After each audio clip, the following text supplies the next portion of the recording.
বাংলাদেশের সর্ববৃহৎ medical platform Axis medical স্কুলের আয়োজিত কমিউনিটি মেডিসিন রিভিশন সিরিজের আজকে 5 নম্বর সেশনে সবাইকে ওয়েলকাম জানাচ্ছি। প্রত্যেকবারের মতো এবারও আমি আছি সীমান্ত modak. 2017-18 session, page monitor and mentor at Axis medical school. আজকে আমাদের টপিক হচ্ছে ইমিউনিটি এবং কমিউনিকেবল ডিজিজেস। ওভারঅল কমিউনিটি মেডিসিনের খুবই বড় এবং খুবই ইম্পর্টেন্ট একটা অংশ এই দুইটা টপিক। সো ডাইরেক্টলি আমরা চলে যাই আজকে আমাদের টপিকে। প্রথমে শুরু করেছি ইমিউনিটি ইমিউনাইজেশন এই টপিকটা দিয়ে।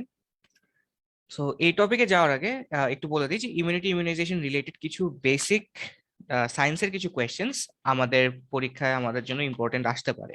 যেমন হোয়াট ইজ ইমিউনিটি বা ক্লাসিফিকেশন অফ ইমিউনিটি। এই জিনিসগুলো যেগুলো হচ্ছে আমাদের এক্স্যাক্টলি কমিউনিটি মেডিসিন বইতে লেখা নেই, সেগুলো আমাদের যে কোনো সময় রিটেনে চলে আসতে পারে, অথবা এটা আমাদের ভাইভাতে ইউজুয়ালি জিজ্ঞেস করা হয়। কমিউনিটি মেডিসিন যেখানেই আমরা একটা টপিক পড়ি সেটার কিছু বেসিক সায়েন্স আমরা আগে থেকে একটু জেনে আসি, সেগুলো আমাদেরকে মাঝে মধ্যে জিজ্ঞেস করা হয়। সো এখানেও এই ইমিউনিটির ক্ষেত্রেও অ্যাক্টিভ ইমিউনিটি, প্যাসিভ ইমিউনিটি কাকে বলে, এবং ভ্যাকসিন কোন টাইপের ইমিউনিটি অ্যান্ড ইমিউনোগ্লোবুলিন কোন টাইপের ইমিউনিটি, এগুলো হচ্ছে ইউজুয়ালি জিজ্ঞেস করা হয়। এগুলো আমরা ইউজুয়ালি যেটা দেখা যাচ্ছে স্কুল কলেজ লেভেল থেকে একটু পড়ে এসেছি, সো সো এগুলো জানা আমাদের জন্য স্বাভাবিক। এবং ইন দ্য মিন টাইম আমাদের নিশ্চয়ই মাইক্রোবায়োলজিরও কিছু লেকচার শুরু হয়ে গেছে যেখানে আমরা এই ইমিউনোলজি ইমিউনিটি পড়েছি, সো ওখান থেকে আমরা এই জিনিসগুলো আনসার করে দিতে পারি। কিন্তু চলে এসেছি যেটা হচ্ছে কমিউনিটি মেডিসিনের জন্য একটা ইম্পর্টেন্ট বা স্পেসিফিক যে কোয়েশ্চেনটা, সেটা হচ্ছে শুরু হয় with hard immunity. Hard immunity আমি মনে করি যে আমাদের জন্য কারেন্ট সিনারিওর জন্য খুবই ইম্পর্টেন্ট একটা topic, because right now Covid এর হার্ড ইমিউনিটি নিয়ে অনেকেই খুবই কনসার্ন। হার্ড ইমিউনিটি কবে অ্যাচিভ হবে বা অ্যাচিভ হচ্ছে নাকি না।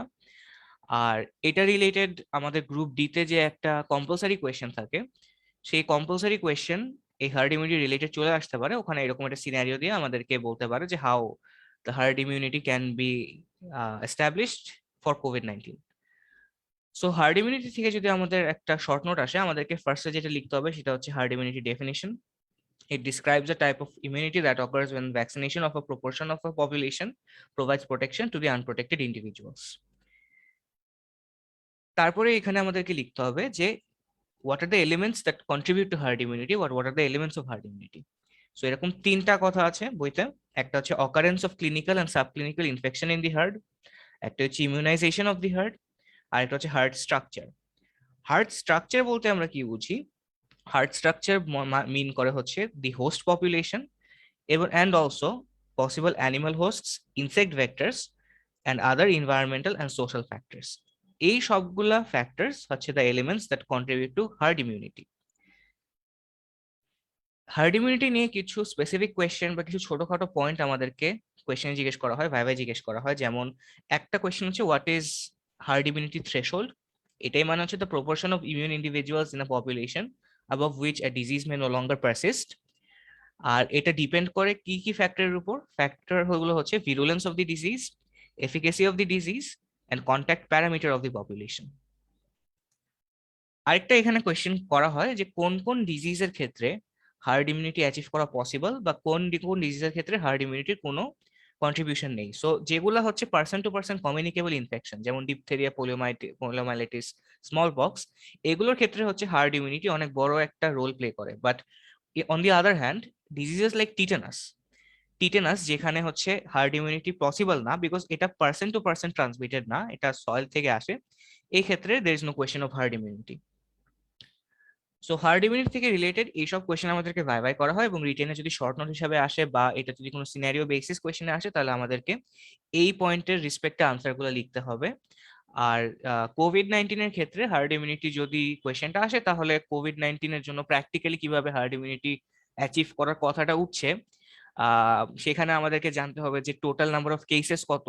বাংলাদেশের জন্য যদি আমরা বলি, তাহলে টোটাল নাম্বার অফ কেসেস কত, বা কারেন্টলি তখন কেসেস গুলো কত পার্সেন্ট পজিটিভ হচ্ছে, সেই কথাগুলো দিয়ে আমাদের আনসারটা ইলাস্ট্রেট করতে হবে। সো নেক্সট কোশ্চেনে চলে যাই।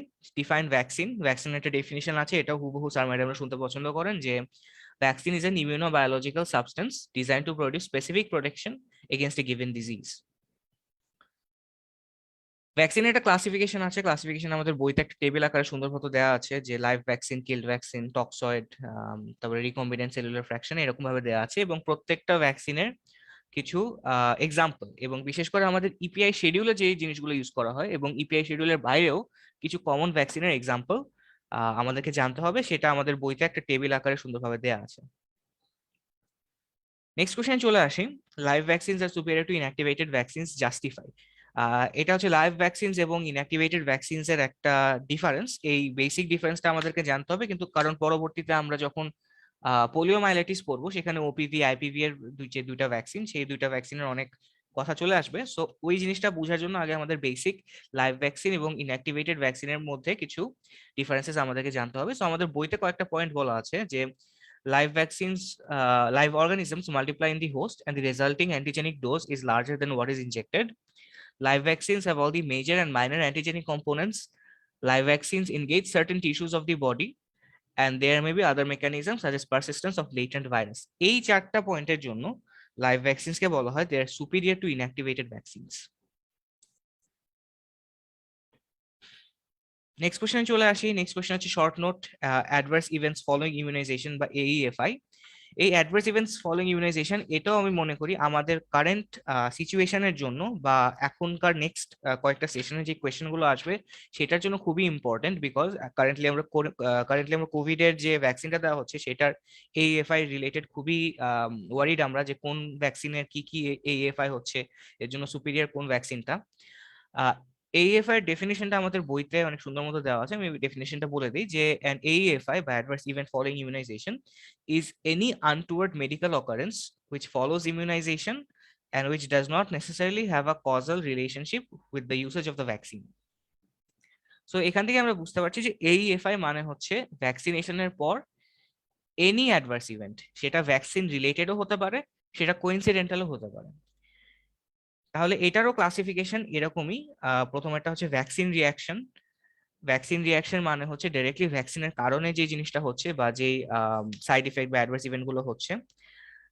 নাম্বার 2 হচ্ছে immunization error related reaction. Number 3 হচ্ছে ইমিউনাইজেশন অ্যাংজাইটি রিলেটেড রিয়াকশন। আর নাম্বার 4 হচ্ছে কোইন্সিডেন্টাল ইভেন্ট।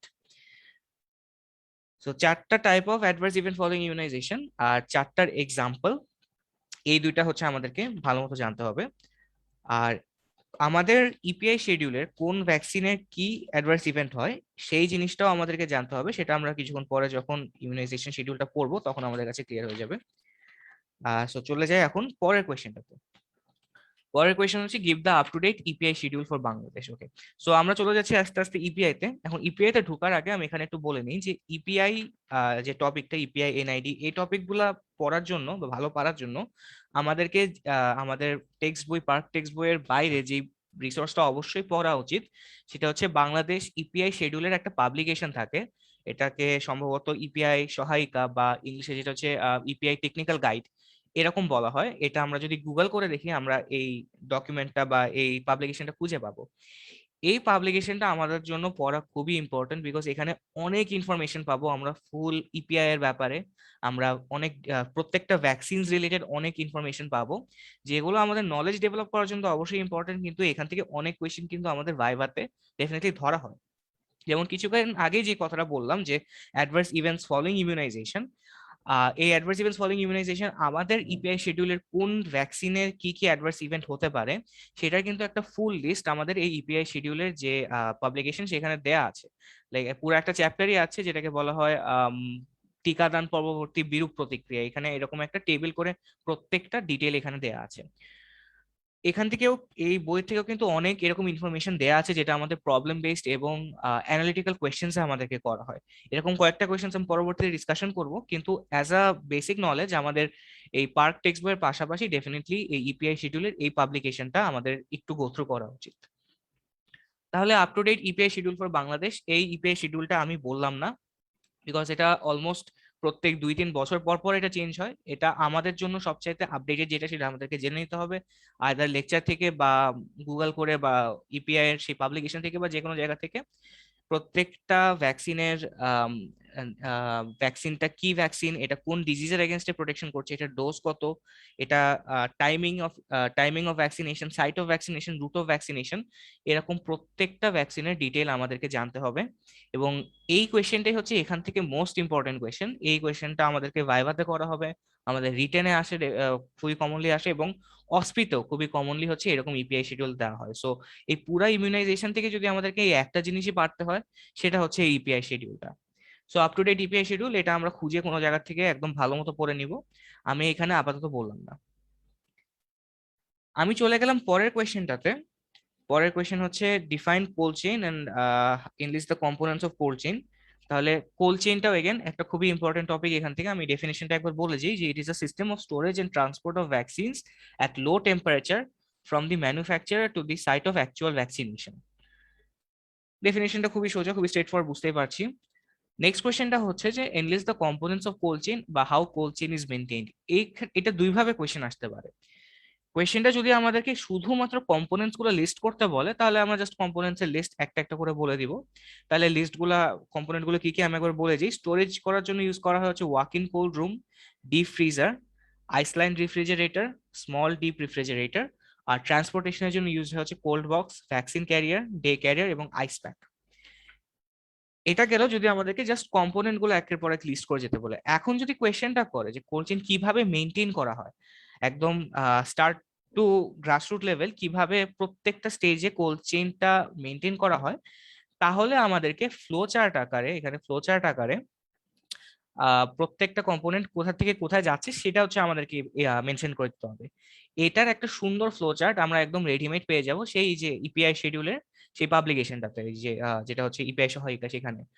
সো এটা হচ্ছে ওখানে এরকম কিছু যে আম, প্রথমে হচ্ছে বিদেশ থেকে, মানে প্রথমে হচ্ছে আমাদের আউটসাইড দ্য কান্ট্রি থেকে ইনসুলেটেড শিপিং কার্টনের মাধ্যমে আমাদের দেশে এই ইপিআই ভ্যাকসিন গুলো আসে। ইপিআই ভ্যাকসিন গুলো দেন স্টোরড হয় ওয়াক ইন কোল্ড রুমে, এটা হচ্ছে ইপিআই হেডকোয়ার্টার যেটা আছে সেখানে। এর হচ্ছে প্রত্যেকটা ভ্যাকসিন, সব ভ্যাকসিন ফার্স্টে এখানে স্টোর হয়। এখান থেকে কোল্ড বক্সে করে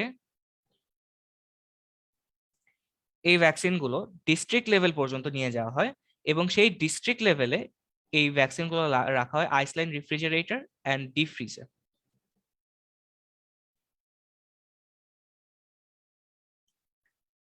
সো এটা গেল হচ্ছে up to district level.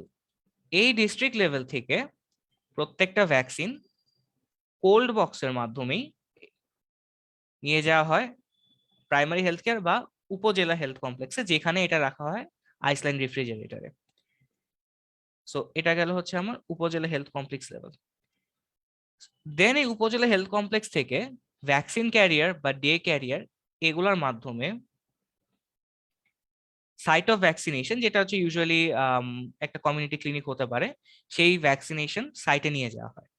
So এটা হচ্ছে ওভারঅল প্রসেসটা, মানে ফ্লো চার্টটা যে কিভাবে কোথা থেকে কিভাবে নিয়ে যাওয়া হচ্ছে। সো আমাদেরকে যদি জিজ্ঞেস করে how the cold chain is maintained, তার মানে আমাদেরকে জিজ্ঞেস করছে এই পুরো প্রসেসটা স্টেপ বাই স্টেপ। আর যদি আমাদেরকে শুধু কম্পোনেন্ট গুলো জিজ্ঞেস করে তাহলে আমরা জাস্ট এই কম্পোনেন্টে আলাদা নামগুলো লিখে দিব এখানে, তখন আর এই ফ্লো চার্ট আকারে জিনিসটা বলতে হবে না।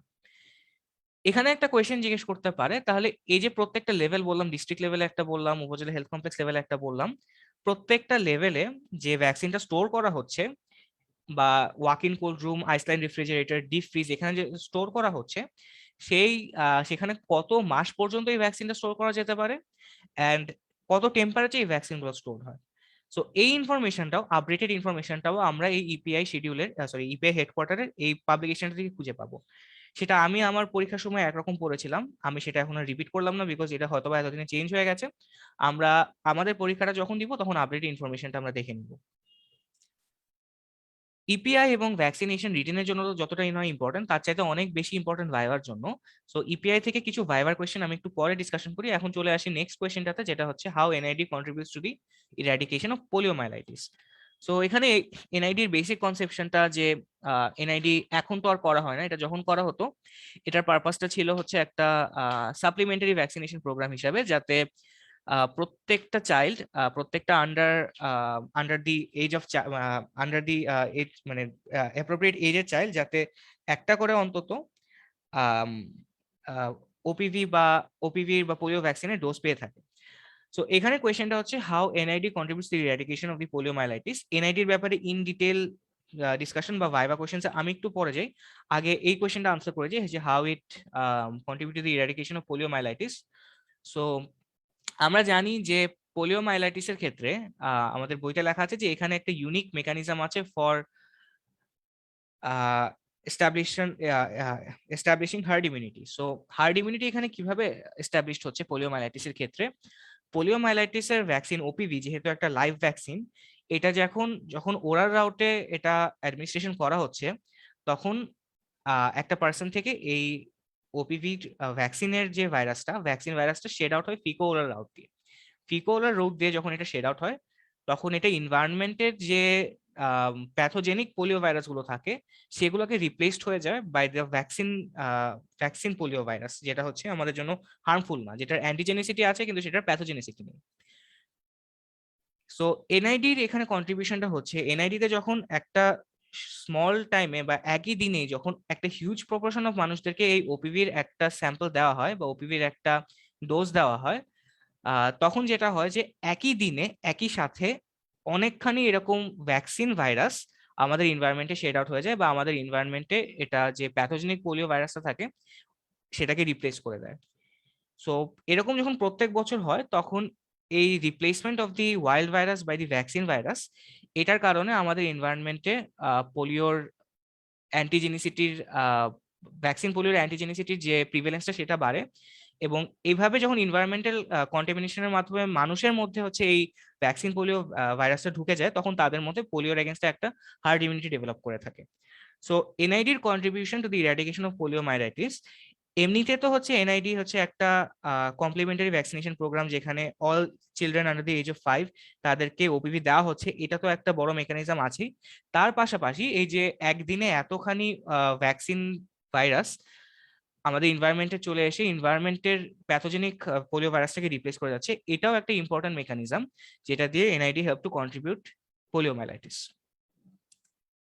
সো এই গেল হচ্ছে রিটেনের বা গ্রস দুটো কোয়েশ্চেন। এখন নেক্সট কোয়েশ্চেনে যাওয়ার আগে আমি কিছু ভাইবার কোয়েশ্চেন এখান থেকে ডিসকাশন করে যেতে চাই, বিকজ ইপিআই এন্ড এনআইডি ভাইবার জন্য অনেক বেশি important, much more so than written. So NID থেকে আমি আগে একটু বলেছি, যেহেতু এনআইডিটা আমি মাত্রই বললাম, এনআইডি আমি যেটা বললাম কিছুক্ষণ আগে যে এখন আর করা হয় না। সো এখানেই কোয়েশ্চেনটা করা হয় যে লাস্ট এনআইডিটা কবে করা হয়েছিল এবং সেটা কত কত নাম্বার এনআইডি ছিল, অ্যান্ড এনআইডি এখন করার আর দরকার কেন পড়ে না, বিকজ পোলিও অলরেডি অনেক আগে আমাদের এসিএ রিজন বা বাংলাদেশ রিজন থেকে আমরা বলি যে রিজনাল ইরাডিকেশন হয়ে গেছে। সো এখন আর এনআইডি করার দরকার পড়ছে না। এখন চলে আসি ইপিআই এর ব্যাপারে। ইপিআই থেকে কি কি কোয়েশ্চেন আমাদের ভাইভাতে করা হতে পারে বা ইউজুয়ালি করা হয়।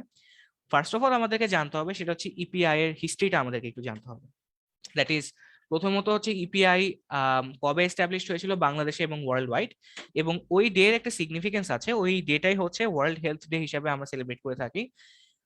এই কোয়েশ্চেনটা আমাদের ইউজুয়ালি কমিউনিটি মেডিসিনে আমরা জানি যে আমাদের পরীক্ষার আশেপাশে যদি কোনো স্পেসিফিক ডে থাকে, লাইক আমার নিজের পরীক্ষায় এই ওয়ার্ল্ড হেলথ ডেতেই পড়েছিল। সো ওই ডে রিলেটেড, ওই ডে সিগনিফিকেন্সে আমাদের হচ্ছে অনেক কোয়েশ্চেন আস্ক করা হতে পারে। সো আমার পরীক্ষায় এই ওয়ার্ল্ড হেলথ ডেতে পড়েছিল প্রফ, যেটা আমাকেই হচ্ছে ইপিআই এবং এনআইডি এবং ইমিউনাইজেশন এখান রিলেটেড অনেক কোয়েশ্চেন করেছে। সো এই হিস্ট্রিটা জানার পর দেন আমাদেরকে জানতে হবে যে ইপিআই যখন শুরু করা হয়েছিল তখন তারা কোন 6টা ভ্যাকসিন নিয়ে শুরু করে, এবং পরবর্তীতে কোন কোন ইয়ারে নতুন নতুন ভ্যাকসিন গুলো অ্যাড হতে থাকে, এখন পর্যন্ত কয়টা টোটাল ভ্যাকসিন ইপিআই শিডিউলে আছে আমাদের। এই হিস্ট্রিটা জানার পর আমাদেরকে কিছু অপারেশনাল কিছু ইনফরমেশন জানতে হবে ইপিআই এর ব্যাপারে, যেমন ইপিআই এর টার্গেট পপুলেশন কত, ইপিআই এর প্রেজেন্ট গোল কি কি, প্রত্যেকটা ইনফরমেশন এগেন আমরা ইপিআই এর সেই পাবলিকেশনটাতে খুঁজে পাবো। ইপিআই এর স্পেসিফিক ইনফরমেশন গুলো পর চলে যায় আমরা ভ্যাকসিনস এর দিকে। ভ্যাকসিনস এর মধ্যে আমাদেরকে ফার্স্ট কোয়েশ্চেনটা যেটা করবে সেটা হচ্ছে আমাদের ইপিআই শিডিউলে কয়টা ভ্যাকসিন আছে এবং সেই ভ্যাকসিন গুলা কোন কোন ডিজিজের এগেনস্টে প্রোটেকশন দেয় আমাদেরকে, বা কয়টা ডিজিজের এগেনস্টে প্রোটেকশন দেয় আমাদেরকে। সো এটা আমাদেরকে আগের থেকেই ভালো মতো ক্লিয়ার হয়ে যেতে হবে যে কয়টা ভ্যাকসিন এবং কয়টা ডিজিজ। এখানে আমি একটু বলে যাই যে কারেন্টলি ইপিআই শিডিউলে পেন্টাভ্যালেন্ট ইউজ করা হচ্ছে। পেন্টাভ্যালেন্টের ডিজিজ গুলার ব্যাপারে যখন আমরা বলি, আমরা অনেক সময় হয়তো ভুলে বলে ফেলি যে পেন্টাভ্যালেন্ট ইনফ্লুয়েঞ্জার এগেনস্টে প্রোটেকশন দেয়। এটা কিন্তু কমপ্লিটলি রং, এটা টোটালি রং একটা কথা। আমরা মনে করতে পারি যে পেন্টাভ্যালেন্টের একটা যে কম্পোনেন্ট আছে হেমোফিলাস ইনফ্লুয়েঞ্জা বি, সেটা হচ্ছে ইনফ্লুয়েঞ্জা করে, এবং সো পেন্টাভ্যালেন্ট ভ্যাকসিনটা হচ্ছে ইনফ্লুয়েঞ্জার এগেনস্ট প্রোটেকশন দেয়। But actually haemophilus influenza B influenza করে না। এটা আমরা পরবর্তীতে যখন মাইক্রোবায়োলজি পড়বো তখন এই জিনিসটা আমাদের কাছে আরো ক্লিয়ার হয়ে যাবে। হেমোফিলাস ইনফ্লুয়েঞ্জা বি হচ্ছে একটা ব্যাকটেরিয়া, আর ইনফ্লুয়েঞ্জা ওই দিক দিয়ে হয় হচ্ছে এটা ভাইরাসের কারণে, ইনফ্লুয়েঞ্জা ভাইরাস যেটা। হেমোফিলাস ইনফ্লুয়েঞ্জা বি আসলে একটা মিসনোমার, মানুষ আগে মনে করতো যে এই ব্যাকটেরিয়াটা ইনফ্লুয়েঞ্জা কজ করে, এর জন্য এটার নাম হেমোফিলাস ইনফ্লুয়েঞ্জা বি দেওয়া হয়েছে, বাট এটা অ্যাকচুয়ালি ইনফ্লুয়েঞ্জা কজ করে না। সো ইপিআই কোন ডিজিজ গুলোর এগেনস্টে প্রোটেকশন দেয় সেটার মধ্যে ইনফ্লুয়েঞ্জা কথাটা বলাটা একদমই ভুল হবে। হেমোফিলাস ইনফ্লুয়েঞ্জা বি যে ব্যাকটেরিয়াটা সেটা অনেক রেঞ্জ অফ ডিজিজেস করে থাকে, তার মধ্যে ইম্পর্টেন্ট দুইটা হচ্ছে নিউমোনিয়া এবং মেনিনজাইটিস।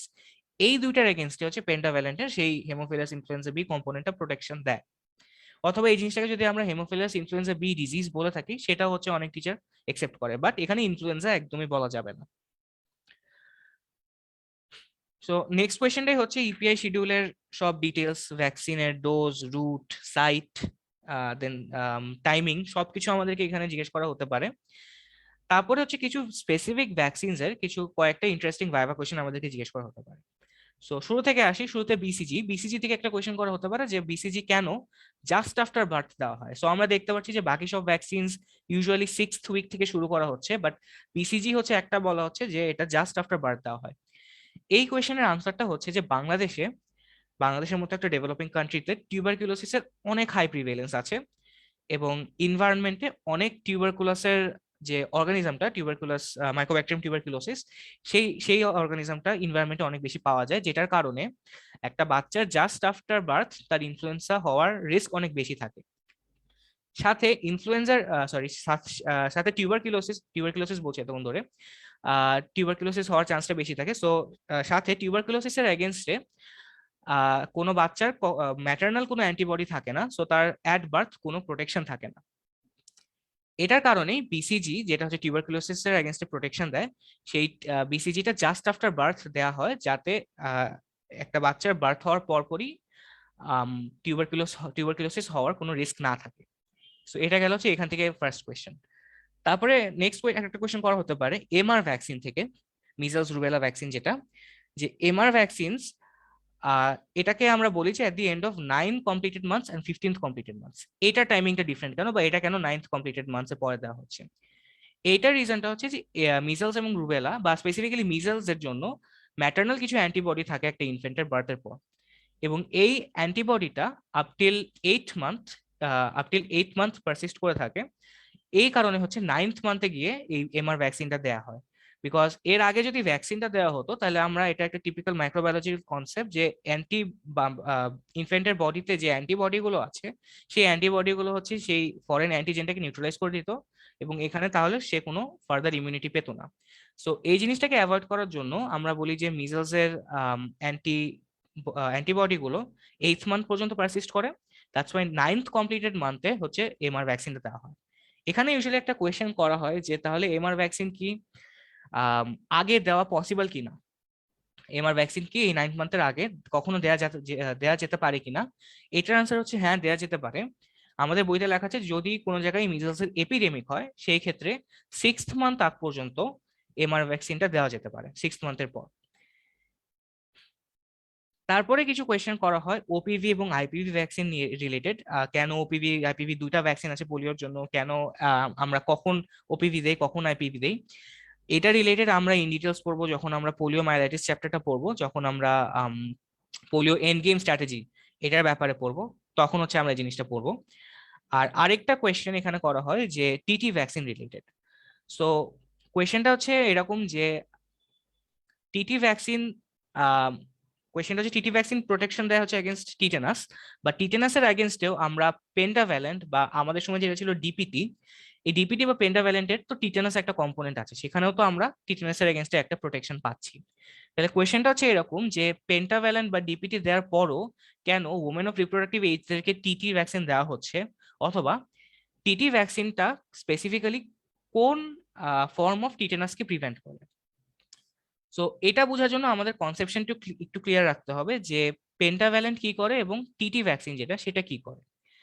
পেন্টাভ্যালেন্টে আমরা হচ্ছে ডিপথেরিয়া, পার্টোসিস, টিটানাস, এরকম টিটানাস একটা কম্পোনেন্ট আছে। এই যে টিটানাস কম্পোনেন্টটা, সেটা লাইফ লং প্রোটেকশন এগেনস্ট টিটানাস আমাদেরকে কখনো দেয় না।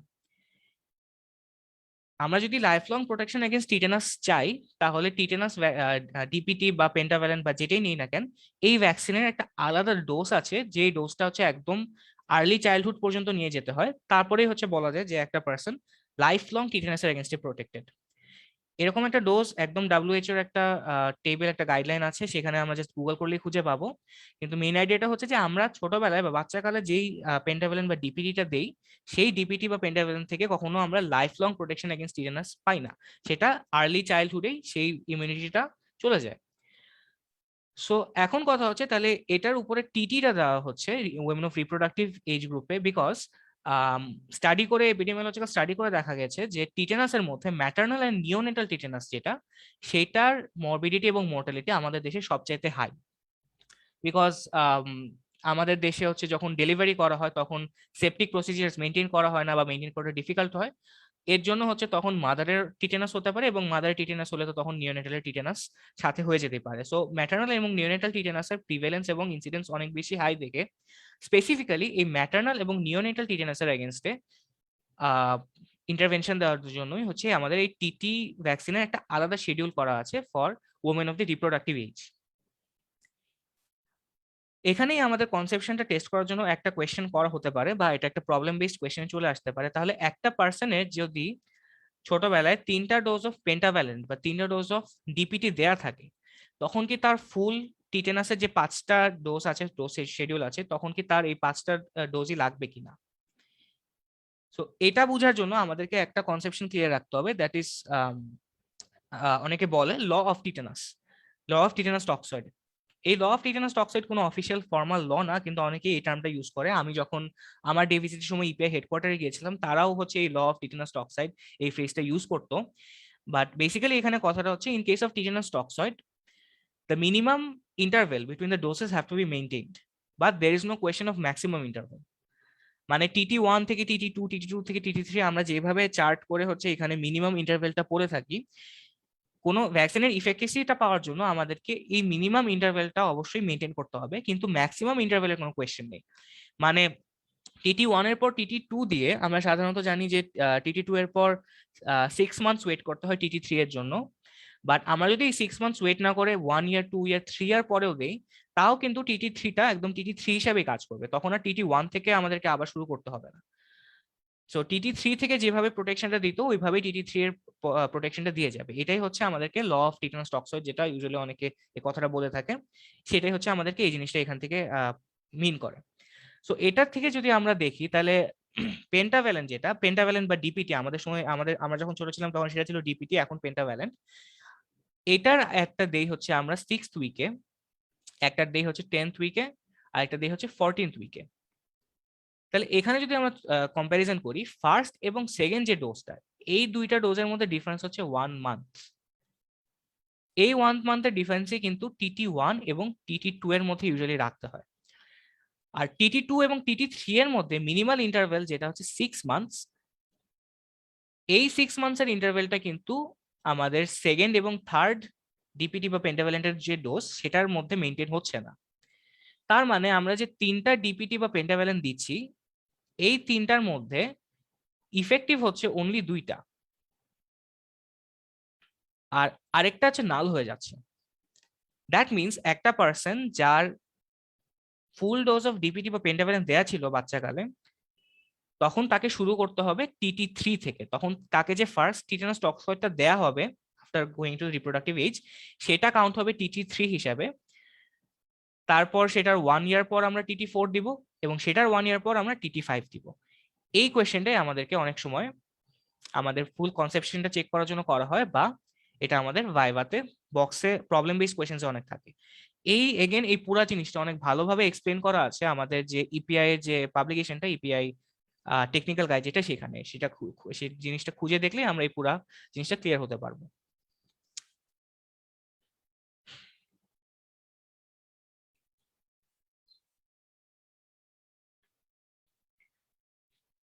তাহলে এটা গেল হচ্ছে আমাদের ইপিআই যে শিডিউলটা, সেখান থেকে এক্সট্রা কিছু ভাইভা কোয়েশ্চেন্স, কিছু প্রবলেম বেসড কোয়েশ্চেন্স এবং কিছু কনসেপচুয়াল কোয়েশ্চেন্স যেগুলো আমাদের পরীক্ষা ইউজুয়ালি করা হয়। এর বাইরে আমরা যদি ইপিআই সেই হ্যান্ডবুকটা একবার দেখে যাই, সেই ডকুমেন্টটা একবার দেখে যাই, সেটা আমাদের অনেক পরীক্ষার অনেক কোয়েশ্চেন্স আনসার করতে অনেক হেল্প করবে। আর রিটেনের ক্ষেত্রে ইউজুয়ালি যে কোয়েশ্চেনটা আসে সেটা হচ্ছে ইপিআই শিডিউলটাই আমাদেরকে লিখতে বলে, এর বাইরে খুব একটা কোয়েশ্চেন আসে না, এবং ইপিআই শিডিউলটা আমাদের ভাইভাতেও অথবা আমাদের অস্পিতেও আসতে পারে। তাহলে এই গেল হচ্ছে মোটামুটি যে কমন কোয়েশ্চেন্স অ্যাবাউট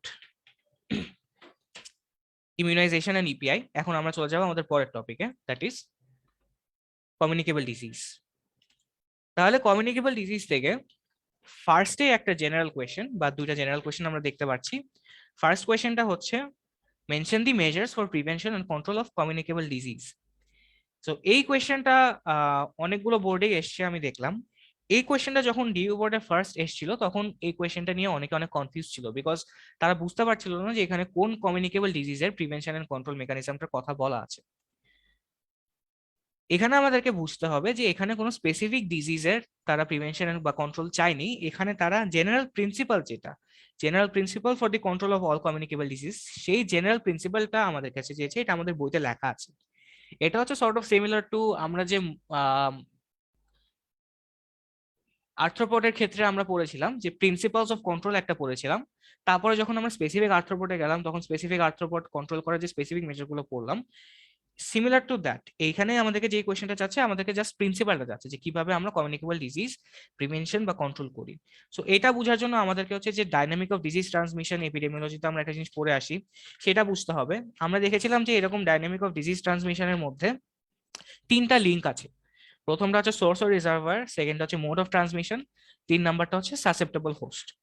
তাহলে আমরা যদি কোনো ডিজিজ, কোনো কমিউনিকেবল ডিজিজকে প্রিভেন্ট বা কন্ট্রোল করতে চাই, আমাদেরকে এই তিনটা লিঙ্কের মধ্যে যে কোনো একটা ব্রেক করতে হবে। সো আইদার আমাদেরকে করতে হবে controlling the reservoir, or interruption of the transmission, or protection of the susceptible host. So এই আনসারের হেডিং আমরা এই আনসার আমরা তিনটা হেডিং এ লিখবো। একটা হচ্ছে কন্ট্রোলিং দ্য রিজার্ভার, একটা হচ্ছে interruption of transmission and susceptible host. So controlling the reservoir আমরা কিভাবে করতে পারি, বইতে কিছু পয়েন্ট বলা আছে: early diagnosis, notification, isolation, treatment, quarantine, এগুলা। আর ইন্টারাপশন অফ ট্রান্সমিশন আমরা বলতে পারি যে আমরা যে ট্রান্সমিশনের যে ক্লাসিফিকেশনটা পড়ি, ডাইরেক্ট এবং ইনডাইরেক্ট, সেখানে প্রত্যেকটা স্টেপের হচ্ছে আমরা ট্রান্সমিশন ইন্টারাপশন করতে পারি। যেমন যে কোনো ভেক্টর বর্ন ডিজিজ বা আর্থ্রোপড ডিজিজের জন্য হচ্ছে আমরা সেই যে কন্ট্রোল মেজার্স গুলো পড়ে থাকি সেগুলো আমরা দিয়ে দিতে পারি। যে কোনো হ্যান্ড বর্ন ডিজিজ আমরা কন্ট্রোল করতে পারি বাই ওয়াশিং হ্যান্ডস। যে কোনো ড্রপলেট বর্ন ডিজিজ হচ্ছে আমরা কন্ট্রোল করতে পারি বাই ওয়ারিং মাস্ক। যে কোনো হচ্ছে ফুড বর্ন বা ওয়াটার বর্ন ডিজিজ আমরা করতে পারি বাই স্যানিটেশন বা বাই ওয়াটার ট্রিটমেন্ট। আর যে কোনো ব্লাড বর্ন ডিজিজ আমরা হচ্ছে কন্ট্রোল করতে পারি বাই স্ক্রিনিং। এরকম কিছু মেজার্স আমরা বলে দিব। আর control of the susceptible host, প্রথম কথাটা আসবে হচ্ছে ভ্যাকসিনেশন বা ইমিউনাইজেশন। আর আদার্স কিছু পয়েন্ট এখানে পসিবল, যেমন improving the socio economic quality, improving the control of diet, improving the environmental sanitation. এগুলো দিয়ে হচ্ছে আমরা সাসেপ্টেবল হোস্টকে প্রোটেক্ট করতে পারি। সো এই কোয়েশ্চেনের আনসার হচ্ছে আমরা এইভাবে লিখবো। এখানে বলে যাই যে আমাদের আগের প্রফটাতে যে কোয়েশ্চেনটা এসেছিল, মানে গ্রুপ ডি এর যে কম্পালসারি কোয়েশ্চেনটা, সেটা আমরা সবাই গেস করতে পারছিলাম যে আসবে হচ্ছে কোভিড-19 এর প্রিভেনশন এন্ড কন্ট্রোল মেজার্স, এবং ন্যাচারালি সেটাই এসছে। এই কোয়েশ্চেনের আনসার, মানে কোভিড-19 এর প্রিভেনশন এন্ড কন্ট্রোল কিভাবে করা হয়, এই কোয়েশ্চেনের আনসার খুবই সুন্দর হবে যদি আমরা এই সেম স্টেপে, এই সেম তিনটে হেডিং এর আন্ডারে যদি আমরা এই আনসারটা গুছায় লিখতে পারি। So controlling the reservoir, interruption of transmission এবং control of the susceptible host. এবং প্রত্যেকটা পয়েন্টে আমাদেরকে যে কথাটা বলতে হবে সেটা হচ্ছে এই বইয়ের পয়েন্টের মধ্যে, বইয়ের পয়েন্টটাকে আমাদেরকে ইলাবোরেট করতে হবে by giving the real life and practical examples. So আমরা যদি বলি যে কন্ট্রোলিং দ্য রিজার্ভারের মধ্যে আমরা বলি আর্লি ডায়াগনোসিস, সেখানে আমাদেরকে বলতে হবে যে ডায়াগনোসিস কোভিড-19 এর জন্য কোন মেথড অফ ডায়াগনোসিসটা এখানে ইউজ করা হচ্ছে, এরকম আরটিপিসিআর সেন্টার বাংলাদেশে কয়টা আছে। নোটিফিকেশনের কথা আমাদেরকে বলতে হবে, বিকজ কোভিড-19 এর জন্য যে নোটিফিকেশন অবশ্যই করা হয়, যাতে এখানে প্রত্যেক দিনই আমরা দেখতে পারি যে কতজন নতুন ইফেক্টেড এবং কতজন মারা গেছে কোভিড-19-এ। তারপরে আইসোলেশন, কোয়ারেন্টিন, এই দুটো তো কোভিড-19 এর জন্য সবচেয়ে ইম্পর্টেন্ট। সেখানে আমাদেরকে বলতে হবে যে কোয়ারেন্টিন এখন কারেন্টলি বাংলাদেশে কোথায় করা হচ্ছে, রাইট, এবং আইসোলেশন কোথায় করা হচ্ছে। তারপর হচ্ছে ইন্টারাপশন অফ ট্রান্সমিশনের মধ্যে বলতে হবে যে কিভাবে আমরা এই ট্রান্সমিশনটাকে ইন্টারাপ্ট করার চেষ্টা করছি। যেমন ফেস মাস্ক অনেক জায়গায় কম্পালসারি করে দেওয়া হচ্ছে, অনেক শপসে বলা হচ্ছে যে নো মাস্ক নো সার্ভিস। তারপরে ম্যাক্সিমাম অর্গানাইজেশন বা বিজনেসের চেষ্টা করা হচ্ছে সোশ্যাল ডিস্টেন্সিং মেনটেন করা, স্কুলসে এটা চেষ্টা করা হচ্ছে সোশ্যাল ডিস্টেন্সিং মেনটেন করা। আর সাসেপ্টেবল হোস্টের মধ্যে কথাটা আসবে হচ্ছে ইমিউনাইজেশন। সো কোভিড-19 এর জন্য আমরা কোন কোন ভ্যাকসিন কারেন্টলি বাংলাদেশে ইউজ করা হচ্ছে, সেই ভ্যাকসিনের শিডিউল গুলো কি কি, এবং ভ্যাকসিনের এফিকেসি এবং প্রোটেকশন ডিউরেশন কতক্ষণ, এই পয়েন্টগুলো দিয়ে হচ্ছে আমাদের এই আনসারটা খুবই ইলাবোরেট করে লিখতে হবে। সো এগুলার কিছু কিছু পয়েন্ট আমি বললাম না, বিকজ এগুলো হচ্ছে সাবজেক্ট টু চেঞ্জ।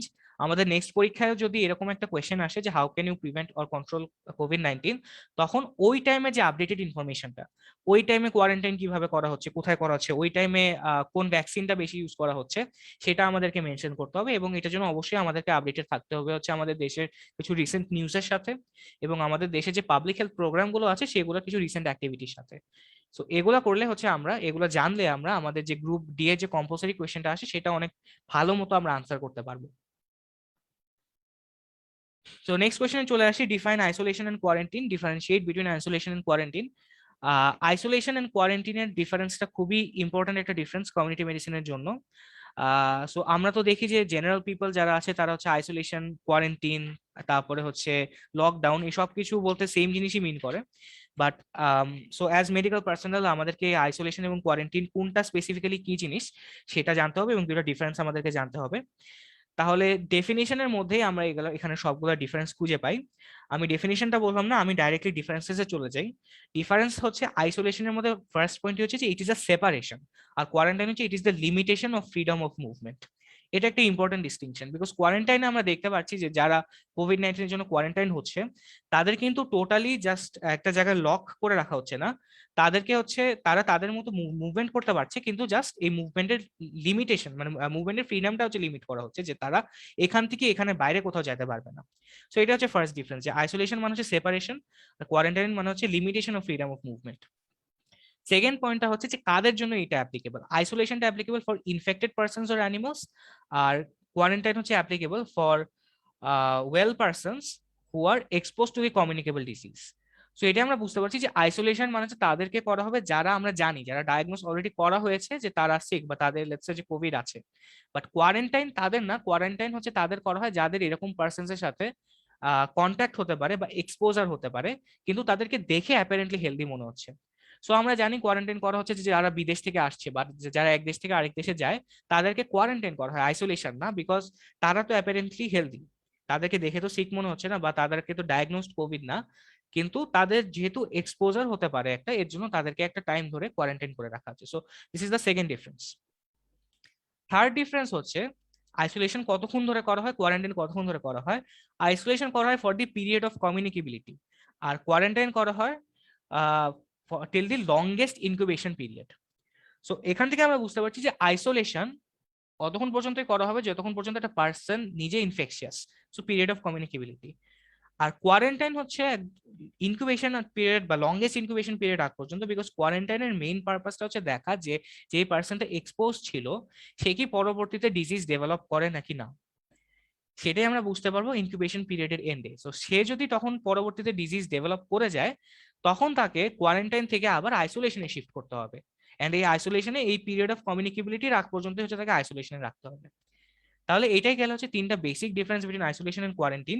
এই তিনটা বেসিক ডিফারেন্স থেকেই হচ্ছে আমরা ডেফিনেশন বলে ফেলতে পারি। আমি ডেফিনেশন একবার রিডিং করে যাই। আইসোলেশন হচ্ছে it is the separation for the period of কমিউনিকেবিলিটি of infected person or animals from others in such places and under such conditions as to prevent or limit the direct or indirect transmission of the infectious agent from those infected to those who are susceptible or who may spread the agent to the others.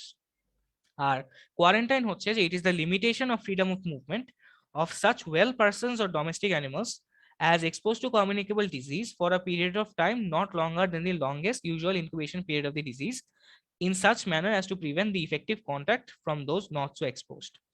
So এই দুইটা definition আমাদের জন্য important, because এটা আমাদের Covid সিনারিওর সাথে directly related, এটা আমাদের রিটেনে আসতে পারে, আমাদের ভাইভাতে আমাদের জিজ্ঞেস করা হতে পারে, আর দুইটার মধ্যে ডিফারেন্স। সো এই কোয়েশ্চেনটা আমরা এখান থেকে গেল। এখন আমরা চলে যাব আমাদের নেক্সট টপিকে। তাহলে এখন নেক্সট টপিকে হচ্ছে আমরা স্পেসিফিক কমিউনিকেবল ডিজিজ গুলোর মধ্যে ঢুকে যাব। এখন আমি যখন কমিউনিটি মেডিসিন পড়তাম আমার প্রফের জন্য, আমার কাছে মনে হতো যে এই কমিউনিটি মেডিসিনের অ্যাজ আ হোল সবচেয়ে ডিফিকাল্ট টপিক হচ্ছে কমিউনিকেবল ডিজিজ, বিকজ এতগুলো কমিউনিকেবল ডিজিজ, অলমোস্ট 20-25টা, প্রত্যেকটা ডিজিজ থেকে কি কি আমাদের জানতে হবে, কোন ডিজিজ গুলো ইম্পর্টেন্ট, কোন ডিজিজ থেকে খালি একটা দুইটা কোয়েশ্চেন করা হয়, কোন ডিজিজ রিটেনে আসে কিন্তু ভাইভায় আসে না, আর কিছু কিছু ডিজিজ ভাইভায় ধরা হয় কিন্তু রিটেনে আসে না। এই জিনিসটা গুছানো অনেক বেশি ডিফিকাল্ট মনে হতো আমার কাছে।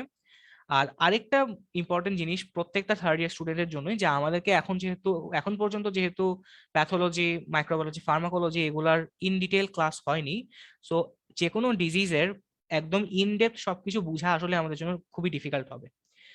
সো সেই ক্ষেত্রে আমি যে একটা ফর্মুলা বানিয়েছিলাম, আমি একটা ফর্মুলা করেছিলাম যে প্রত্যেকটা ডিজিজ থেকে কি কি জিনিস পড়ে গেলে বা কোন ফরম্যাটে প্রত্যেকটা ডিজিজের যদি কিছু আমরা পড়ে যাই, তাহলে মোটামুটি এখান থেকে রিটেন এবং ভাইবার কমন কোয়েশ্চেন গুলো কভার আপ হবে।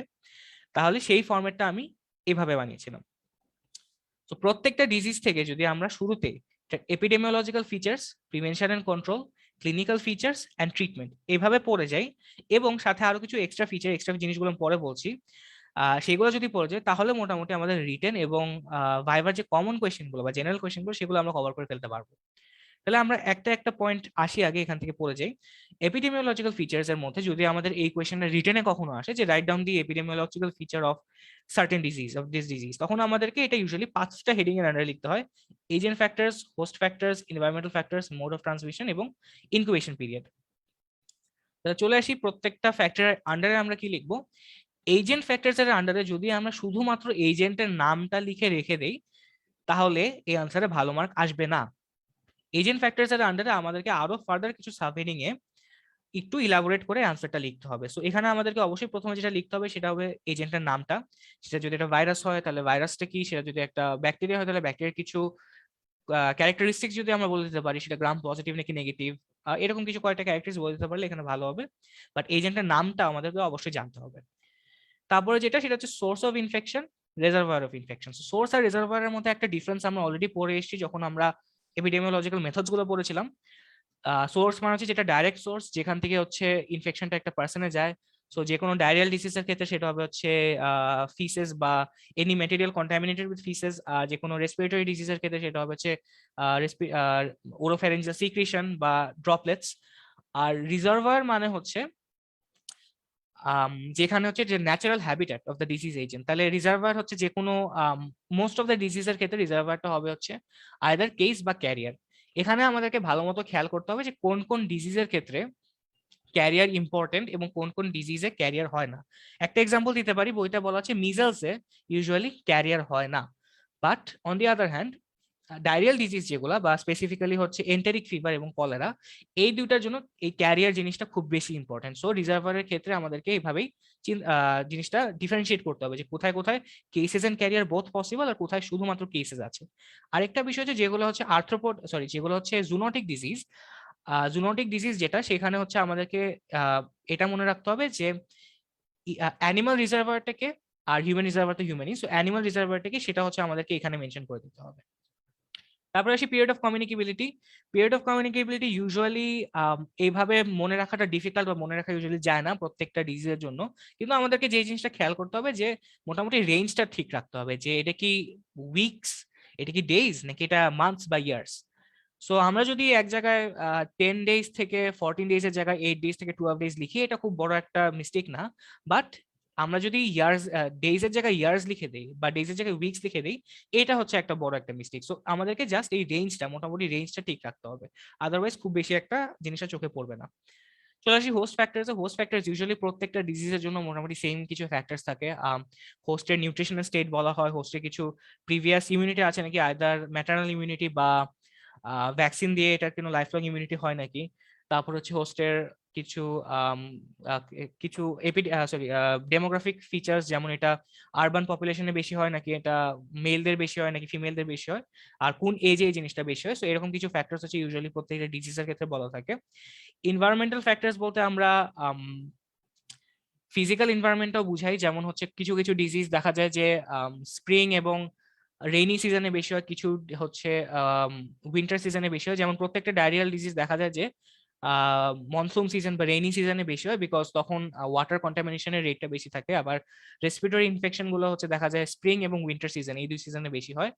যেমন তারপর হচ্ছে আর্থ্রোপড বর্ন ডিজিজ বা মসকিটো বর্ন ডিজিজ গুলো, সেগুলোর হচ্ছে একটা সিজনাল এরকম ভ্যারিয়েশন থাকে। তো এগুলো হচ্ছে আমরা এখান থেকে পড়ে নিব। আর ইনভায়রনমেন্টাল ফ্যাক্টরস যে আরেকটা ইনভায়রনমেন্ট যেটা মিন করে, সেটা হচ্ছে সোশ্যাল ইনভায়রনমেন্ট আর কি, যেটা most specifically in cases of tuberculosis, তারপরে এসটিডি এইডস, এরকম জায়গায় হচ্ছে সোশ্যাল ইনভায়রনমেন্ট গুলো খুবই ইম্পর্টেন্ট, যে পার্সনের সোশিও ইকোনমিক স্ট্যাটাস, তারপর হচ্ছে তার টাইপ অফ হাউজিং, তারপরে ওভারক্রাউডিং, ম্যাল নিউট্রিশন। সো এই কথাগুলোই হচ্ছে আমাদের ইনভায়রনমেন্টাল ফ্যাক্টরসে চলে আসে। মোড অফ ট্রান্সমিশন, আমরা মোড অফ ট্রান্সমিশন ভাগ করে পড়বো, কোনগুলো হচ্ছে রেসপিরেটরি ড্রপলেট দিয়ে হচ্ছে, কোনগুলো হচ্ছে ডায়রিয়াল ডিজিজ মানে ওরোফিক্যাল রাউট, যেটা হচ্ছে contaminated food, water unclean hands, fingers, fomites, এগুলো দিয়ে হচ্ছে। আর কোনগুলো হচ্ছে প্যারেন্টারাল ট্রান্সমিশন হয়, যেমন হচ্ছে এসটিডি, এইডস, এগুলো ট্রান্সমিশন হয় থ্রু সেক্সুয়াল ইন্টারকোর্স বা থ্রু কন্টামিনেটেড ব্লাড ট্রান্সফিউশন বা mother to foetus vertical transmission হয়ে থাকে, ওইভাবেই পড়বো। Incubation period same as period of communicability, exact টাইমটা মনে রাখার কতটা ইম্পর্টেন্স না, কিন্তু যেটা ইম্পর্টেন্ট সেটা হচ্ছে রেঞ্জটা ঠিক রাখা, যে এটা কি ডেইজ নাকি এটা উইকস নাকি মান্থস, এই রেঞ্জটা ঠিক রাখা। চলে আসে হচ্ছে প্রিভেনশন এন্ড কন্ট্রোলের ক্ষেত্রে। প্রিভেনশন ও কন্ট্রোলও মোটামুটি হচ্ছে একটা সেম ফরম্যাটে লেখা যায়। কেসেসের জন্য আমরা কিছু করি, কমিউনিটির জন্য কিছু করি, এবং আদার্স কিছু মেজার্স নিই। কেসেসের জন্য হচ্ছে কথাগুলো আসবে early detection, isolation, notification, adequate treatment, তারপরে ডিসইনফেকশন, এগুলা কিছু কথা চলে আসে। কমিউনিটির জন্য যে জিনিসটা আমাদেরকে বিশেষ করে অবশ্যই জানতে হবে সেটা হচ্ছে ভ্যাকসিন। এটা আমাদেরকে খেয়াল রাখতে হবে যে আমরা ডিজিজ পড়ার সময় যেখানে একটা নন ইপিআই ভ্যাকসিন পাবো, মানে যেই ভ্যাকসিনটা ইপিআই শিডিউলে ইনক্লুডেড না, সেই ভ্যাকসিনটা আমাদেরকে আলাদাভাবে লিখে রাখতে হবে, এটা লিস্ট করতে হবে।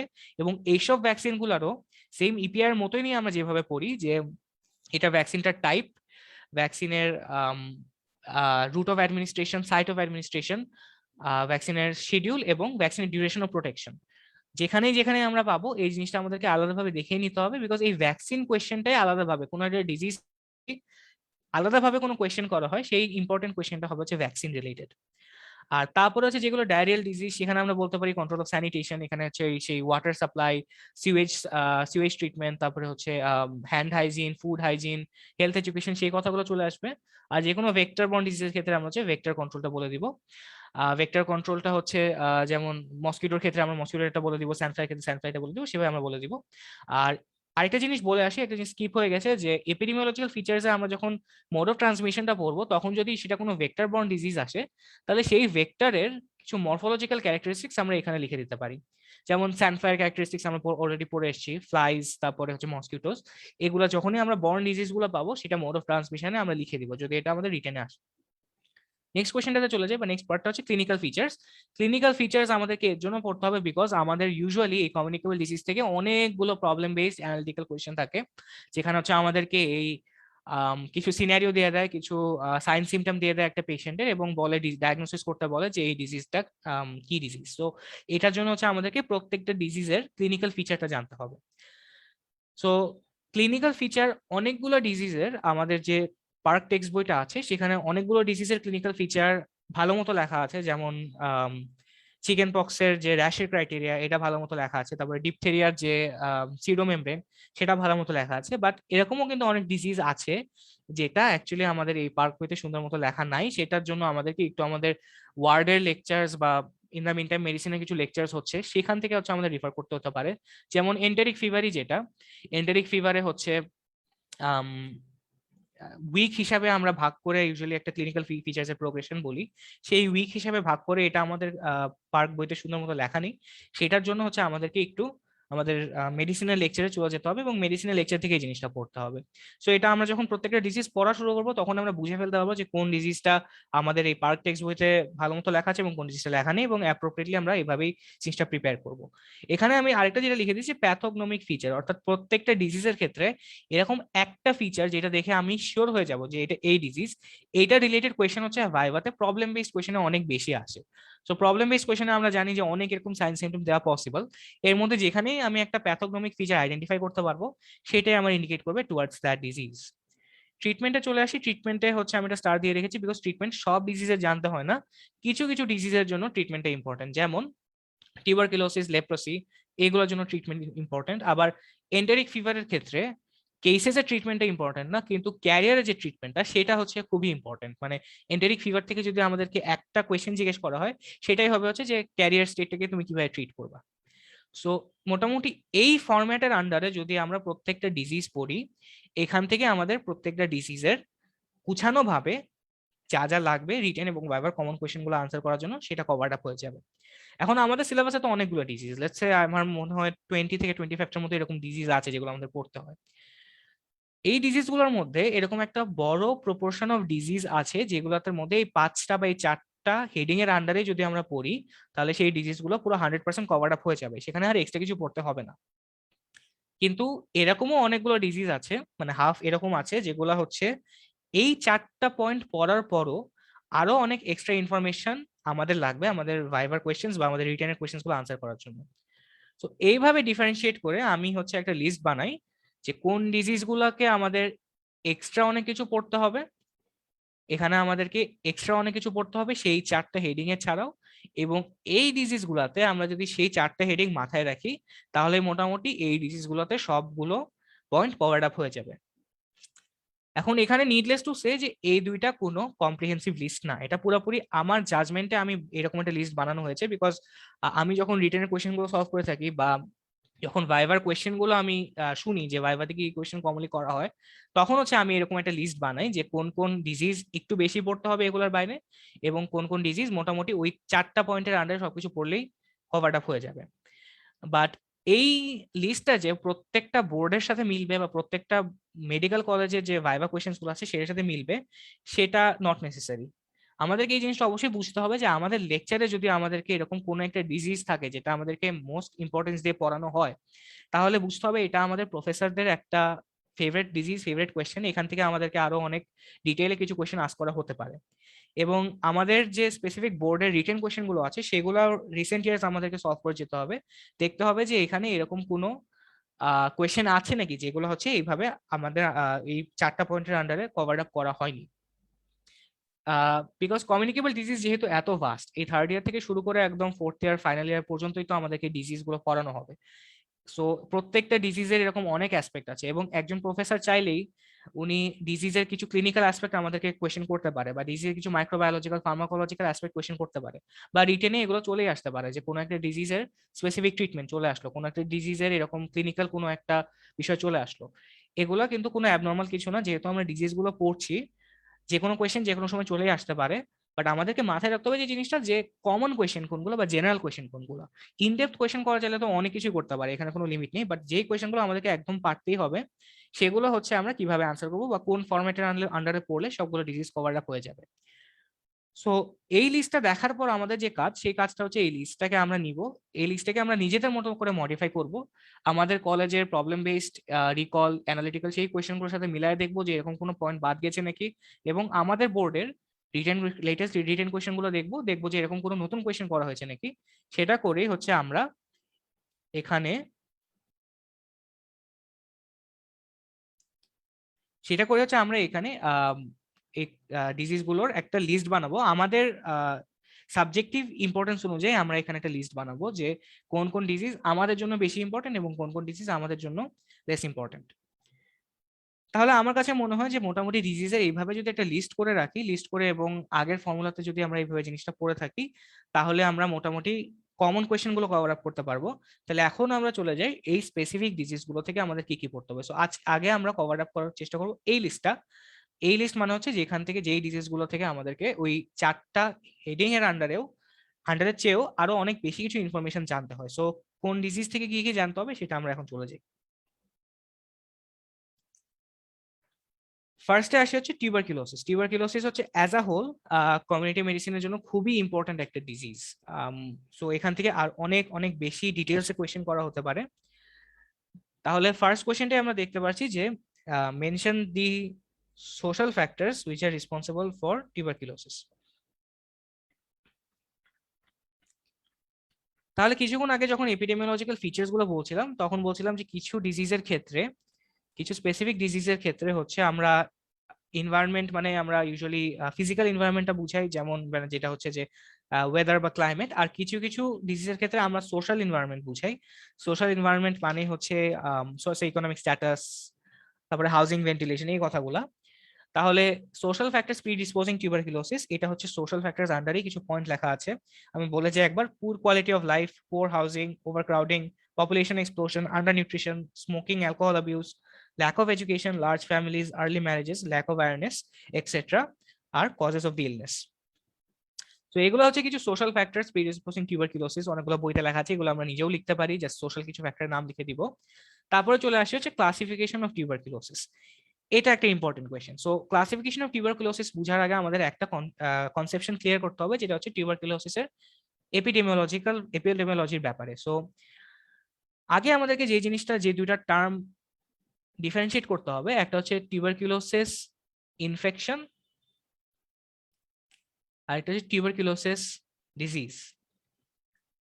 এখানে একটু বলে রাখি যে ইপিআই এর সময় যেমন বললাম যে ইপিআই এর পাবলিকেশন, ইপিআই যে টেকনিক্যাল গাইড যেটা বা ইপিআই সহায়িকা যেটা, সেটা যেমন আমাদের পড়া উচিত ইপিআই এর কোয়েশ্চেনগুলো আনসার করার জন্য, তেমনি টিউবারকুলোসিস এর কোয়েশ্চেনগুলো আনসার করার জন্য আমাদেরকে অবশ্যই tuberculosis, national tuberculosis control project, তাদের একটা পাবলিকেশন আছে, এটাও আমরা গুগল করলেই খুঁজে পাবো। সেই পাবলিকেশনের প্রথম কয়েকটা পাতা আমাদেরকে একবার গো থ্রু করা উচিত। তো সেই জিনিসগুলো পড়লে আমাদের মোটামুটি অনেক কনসেপশন ক্লিয়ার হয়ে যাবে।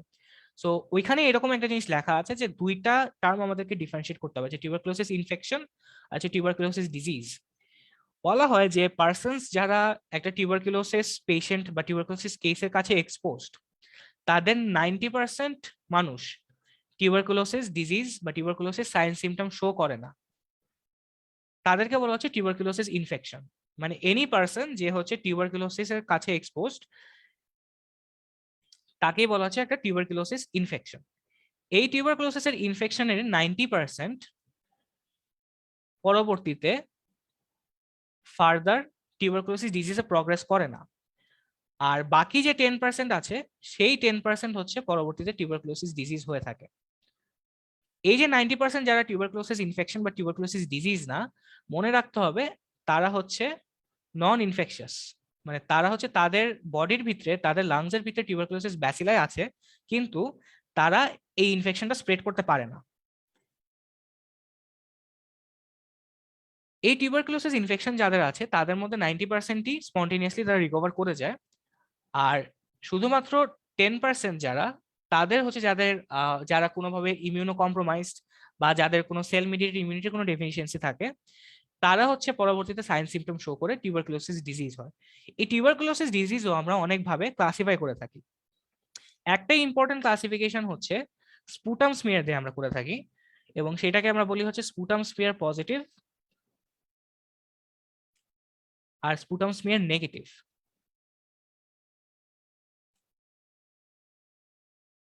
এইখানেই কথাটা হচ্ছে যে স্পুটাম স্মিয়ার পজিটিভ যারা টিউবারকুলোসিস ডিজিজের ক্ষেত্রে, তারাই হচ্ছে একমাত্র ইনফেকশিয়াস। আর টিউবারকুলোসিস ডিজিজ আছে কিন্তু তাদের স্পুটাম স্পিয়ারটা নেগেটিভ, তারা ইনফেকশিয়াস না। এটাকেই বলা হয় এপিডেমিওলজিক্যাল টার্মসে ওপেন কেস আর ক্লোজড কেস। এটার এপিডেমিওলজিক্যাল ইম্পর্টেন্সটা হচ্ছে ওপেন কেস যারা, they act as a source বা reservoir of infection for the population বা ফর দি কমিউনিটি। আর স্পুটাম স্মিয়ার নেগেটিভ যারা, তাদের হচ্ছে এরকম কোনো ইনফেকশনের চান্সেস নেই। সো আমরা বুঝতে পারছি যে টিউবারকুলোসিস ইনফেকশন যারা, তারা হচ্ছে ম্যাক্সিমাম 90% নন ইনফেকশাস। ইভেন টিউবারকুলোসিস ডিজিজ যাদের আছে, তারাও একটা হিউজ প্রপোর্শন হচ্ছে নন ইনফেকশাস, যাদেরকে বলে ক্লোজড কেসেস বা স্পুটাম স্মিয়ার নেগেটিভ। শুধুমাত্র স্পুটাম স্মিয়ার পজিটিভ যারা, ওপেন কেসেস যাদেরকে বলা হয়, they are the ones who are infectious to the community. এই কনসেপশনটা আমাদের ডেভেলপ করার পর তখন হচ্ছে আমরা টিউবারকুলোসিসটা ভালো মতো ক্লাসিফাই করতে পারবো। টিউবারকুলোসিসের ক্লাসিফিকেশনের অনেক ক্রাইটেরিয়া আমাদের বইতে দেওয়া আছে। একটা হচ্ছে কেস ডেফিনিশন অনুযায়ী, একটা হচ্ছে ব্যাকটেরিওলজিক্যালি কনফার্ম টিউবারকুলোসিস আর ক্লিনিক্যালি ডায়াগনোস টিউবারকুলোসিস। এইটাই হচ্ছে স্পুটাম স্মিয়ার পজিটিভ বা নেগেটিভ। স্পুটাম স্মিয়ার পজিটিভ মানে হচ্ছে যারা ব্যাকটেরিওলজিক্যালি কনফার্মড, আর নেগেটিভ মানে হচ্ছে যারা ক্লিনিক্যালি ডায়াগনোসড। তারপর হচ্ছে according to anatomical site of the disease আমরা ক্লাসিফাই করতে পারি pulmonary tuberculosis, extra pulmonary tuberculosis. According to history of previous treatment আমরা ক্লাসিফাই করতে পারি নিউ পেশেন্ট আর প্রিভিয়াসলি ট্রিটেড পেশেন্ট, যাদের মধ্যে পড়ে হচ্ছে relapse patient, treatment after failure, treatment after follow up, আর হচ্ছে আদার্স। আর আরেকভাবে ক্লাসিফাই করা যায় যেটা হচ্ছে classification based on drug resistance. Drug রেজিস্ট্যান্সের কোয়েশ্চেনটা ভাইভাতে অনেক সময় করা হয় এবং রিটেনেও আসে। তাহলে ড্রাগ রেজিস্ট্যান্স কাকে বলে বা ড্রাগ রেজিস্ট্যান্স টাইপ কি কি? মনো রেজিস্ট্যান্স, পলি রেজিস্ট্যান্স আর মাল্টি ড্রাগ রেজিস্ট্যান্স। আর এক্সটেন্সিভ আরো কয়েকটা আছে, extensive drug resistance and rifampicin resistance. প্রত্যেকটা ডেফিনিশন আমাদেরকে জানতে হবে। মনো রেজিস্ট্যান্স মানে হচ্ছে resistant to one first line anti TB drug. তো এখানে আমাদেরকে জানতে হবে যে অ্যান্টিটিবি ড্রাগ কি কি, পরবর্তীতে আমরা ট্রিটমেন্ট অফ পালমোনারি টিউবারকুলোসিসে পড়বো।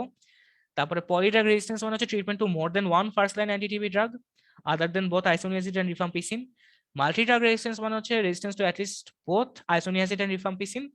আর এক্সটেন্সিভ ড্রাগ রেজিস্ট্যান্স মানে হচ্ছে resistance to any fluoroquinolone and at least one of three second line injectable drugs, capreomycin, kanamycin and amikacin, in addition to multi drug resistance.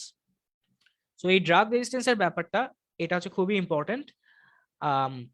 এই drug রেজিস্ট্যান্সের ব্যাপারটা হচ্ছে একটা public health ইম্পর্টেন্সের একটা aspect. এর জন্য এই ড্রাগ রেজিস্ট্যান্সের ডেফিনিশন গুলো আমাদেরকে পরীক্ষায় আস করা হয় ক্লাসিফিকেশন অফ টিউবারকুলোসিসের আন্ডারে। আরেকটা ক্লাসিফিকেশন করা যায় based on HIV status, HIV positive, HIV negative, HIV status unknown. So এইভাবে হচ্ছে ডিফারেন্ট ভাবে টিউবারকুলোসিস এর ক্লাসিফিকেশনটা করা যায়।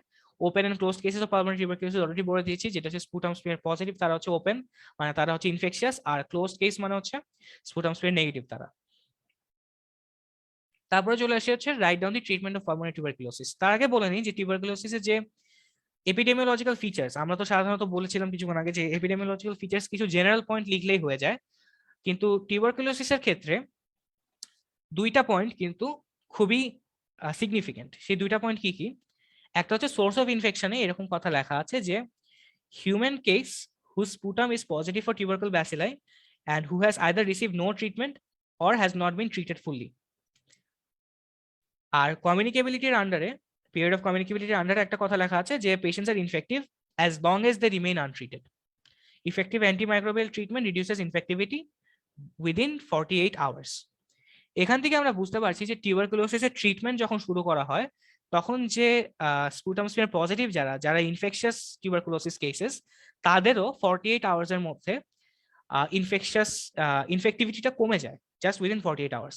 সো এই কোয়েশ্চেন যদি আমাদের কখনো আসে যে right down the epidemiological features of tuberculosis, আমরা তো যে কোনো এপিডেমিওলজিক্যাল ফিচার্স এর জেনারেল পয়েন্টগুলো লিখি, কিন্তু টিউবারকুলোসিস এর ক্ষেত্রে এই সোর্স অফ ইনফেকশনের একটা কথা এবং পিরিয়ড অফ কমিউনিকেবিলিটিতে একটা কথা, এই দুইটা কথা খুবই ক্লিনিক্যালি সিগনিফিকেন্ট। সো এই দুটো কথা আমাদেরকে হাইলাইট করে বিশেষভাবে লিখতে হবে এখানে।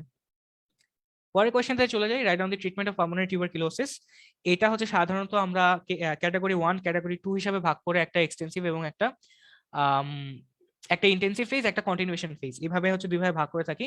কিন্তু এগেন এই ট্রিটমেন্টটা হচ্ছে সাবজেক্ট টু চেঞ্জ। ইভেন আমি যখন কোর্সটা করছিলাম 2019-এ, তখনই হচ্ছে এই ট্রিটমেন্ট যে প্রোটোকলটা সেটা একবার চেঞ্জ হয়েছিল। তখন হচ্ছে সম্ভবত লেভোফ্লক্সাসিন এটা হচ্ছে নতুন ভাবে অ্যাড হয়েছে আমাদের ট্রিটমেন্ট প্রোটোকলে। সো এখান থেকেও আমাদের হচ্ছে লেটেস্ট আপডেটেড যে ট্রিটমেন্ট প্রোটোকলটা সেটা হচ্ছে আমরা পড়ে নিব। সেটা আমরা ডাইরেক্টলি ওই সেই টিউবারকুলোসিস কন্ট্রোল প্রজেক্টের যে পাবলিকেশনটা আছে সেখান থেকে আমরা খুঁজে পাবো এই জিনিসটা।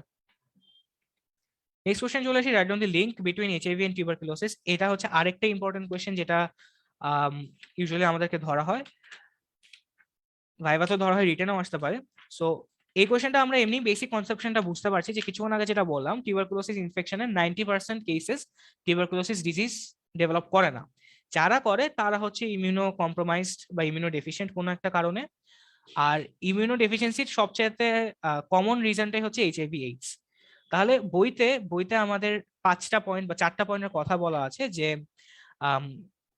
টিউবারকুলোসিস, এইচআইভি কিভাবে টিউবারকুলোসিসের লিঙ্কটা টিউবারকুলোসিস রেটটা বাড়ায়, বা টিউবারকুলোসিস এবং এইচআইভি ইন্টারাকশনটা কি। পয়েন্টগুলো আমি একবার বলে যাই, reactivation of the latent infection, primary infection, recurrent infection, আর ইন দ্য কমিউনিটি। সো এই 4টা পয়েন্টের আন্ডারে কথাটা বলা আছে, বাট জেনারেল আইডিয়াটা হচ্ছে সেম, যে ইমিউনো ডেফিসিয়েন্সির কারণে টিউবারকুলোসিস ইনফেকশন যেটা সেটা টিউবারকুলোসিস ডিজিজে প্রোগ্রেস করতে পারে। এখানে একটু বলা যায় ট্রিটমেন্টে একটা কথা বাদ দিয়ে এসেছি, যে আমাদেরকে আলাদাভাবে ট্রিটমেন্ট প্রোটোকল ছাড়াটা আলাদাভাবে যে কোয়েশ্চেনটা করতে পারে সেটা হচ্ছে কিছু ফার্স্ট লাইন এবং কিছু second line anti tubercular drugs.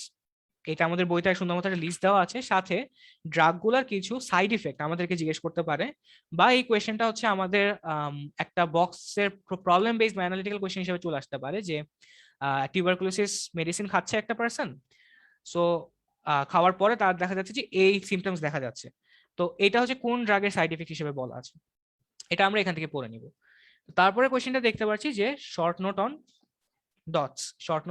So again এই ডটস এর কোয়েশ্চেনটা হচ্ছে কমিউনিটি মেডিসিন স্পেসিফিক একটা কোয়েশ্চেন, যেটা কমিউনিটি মেডিসিনের জন্য খুব বেশি important.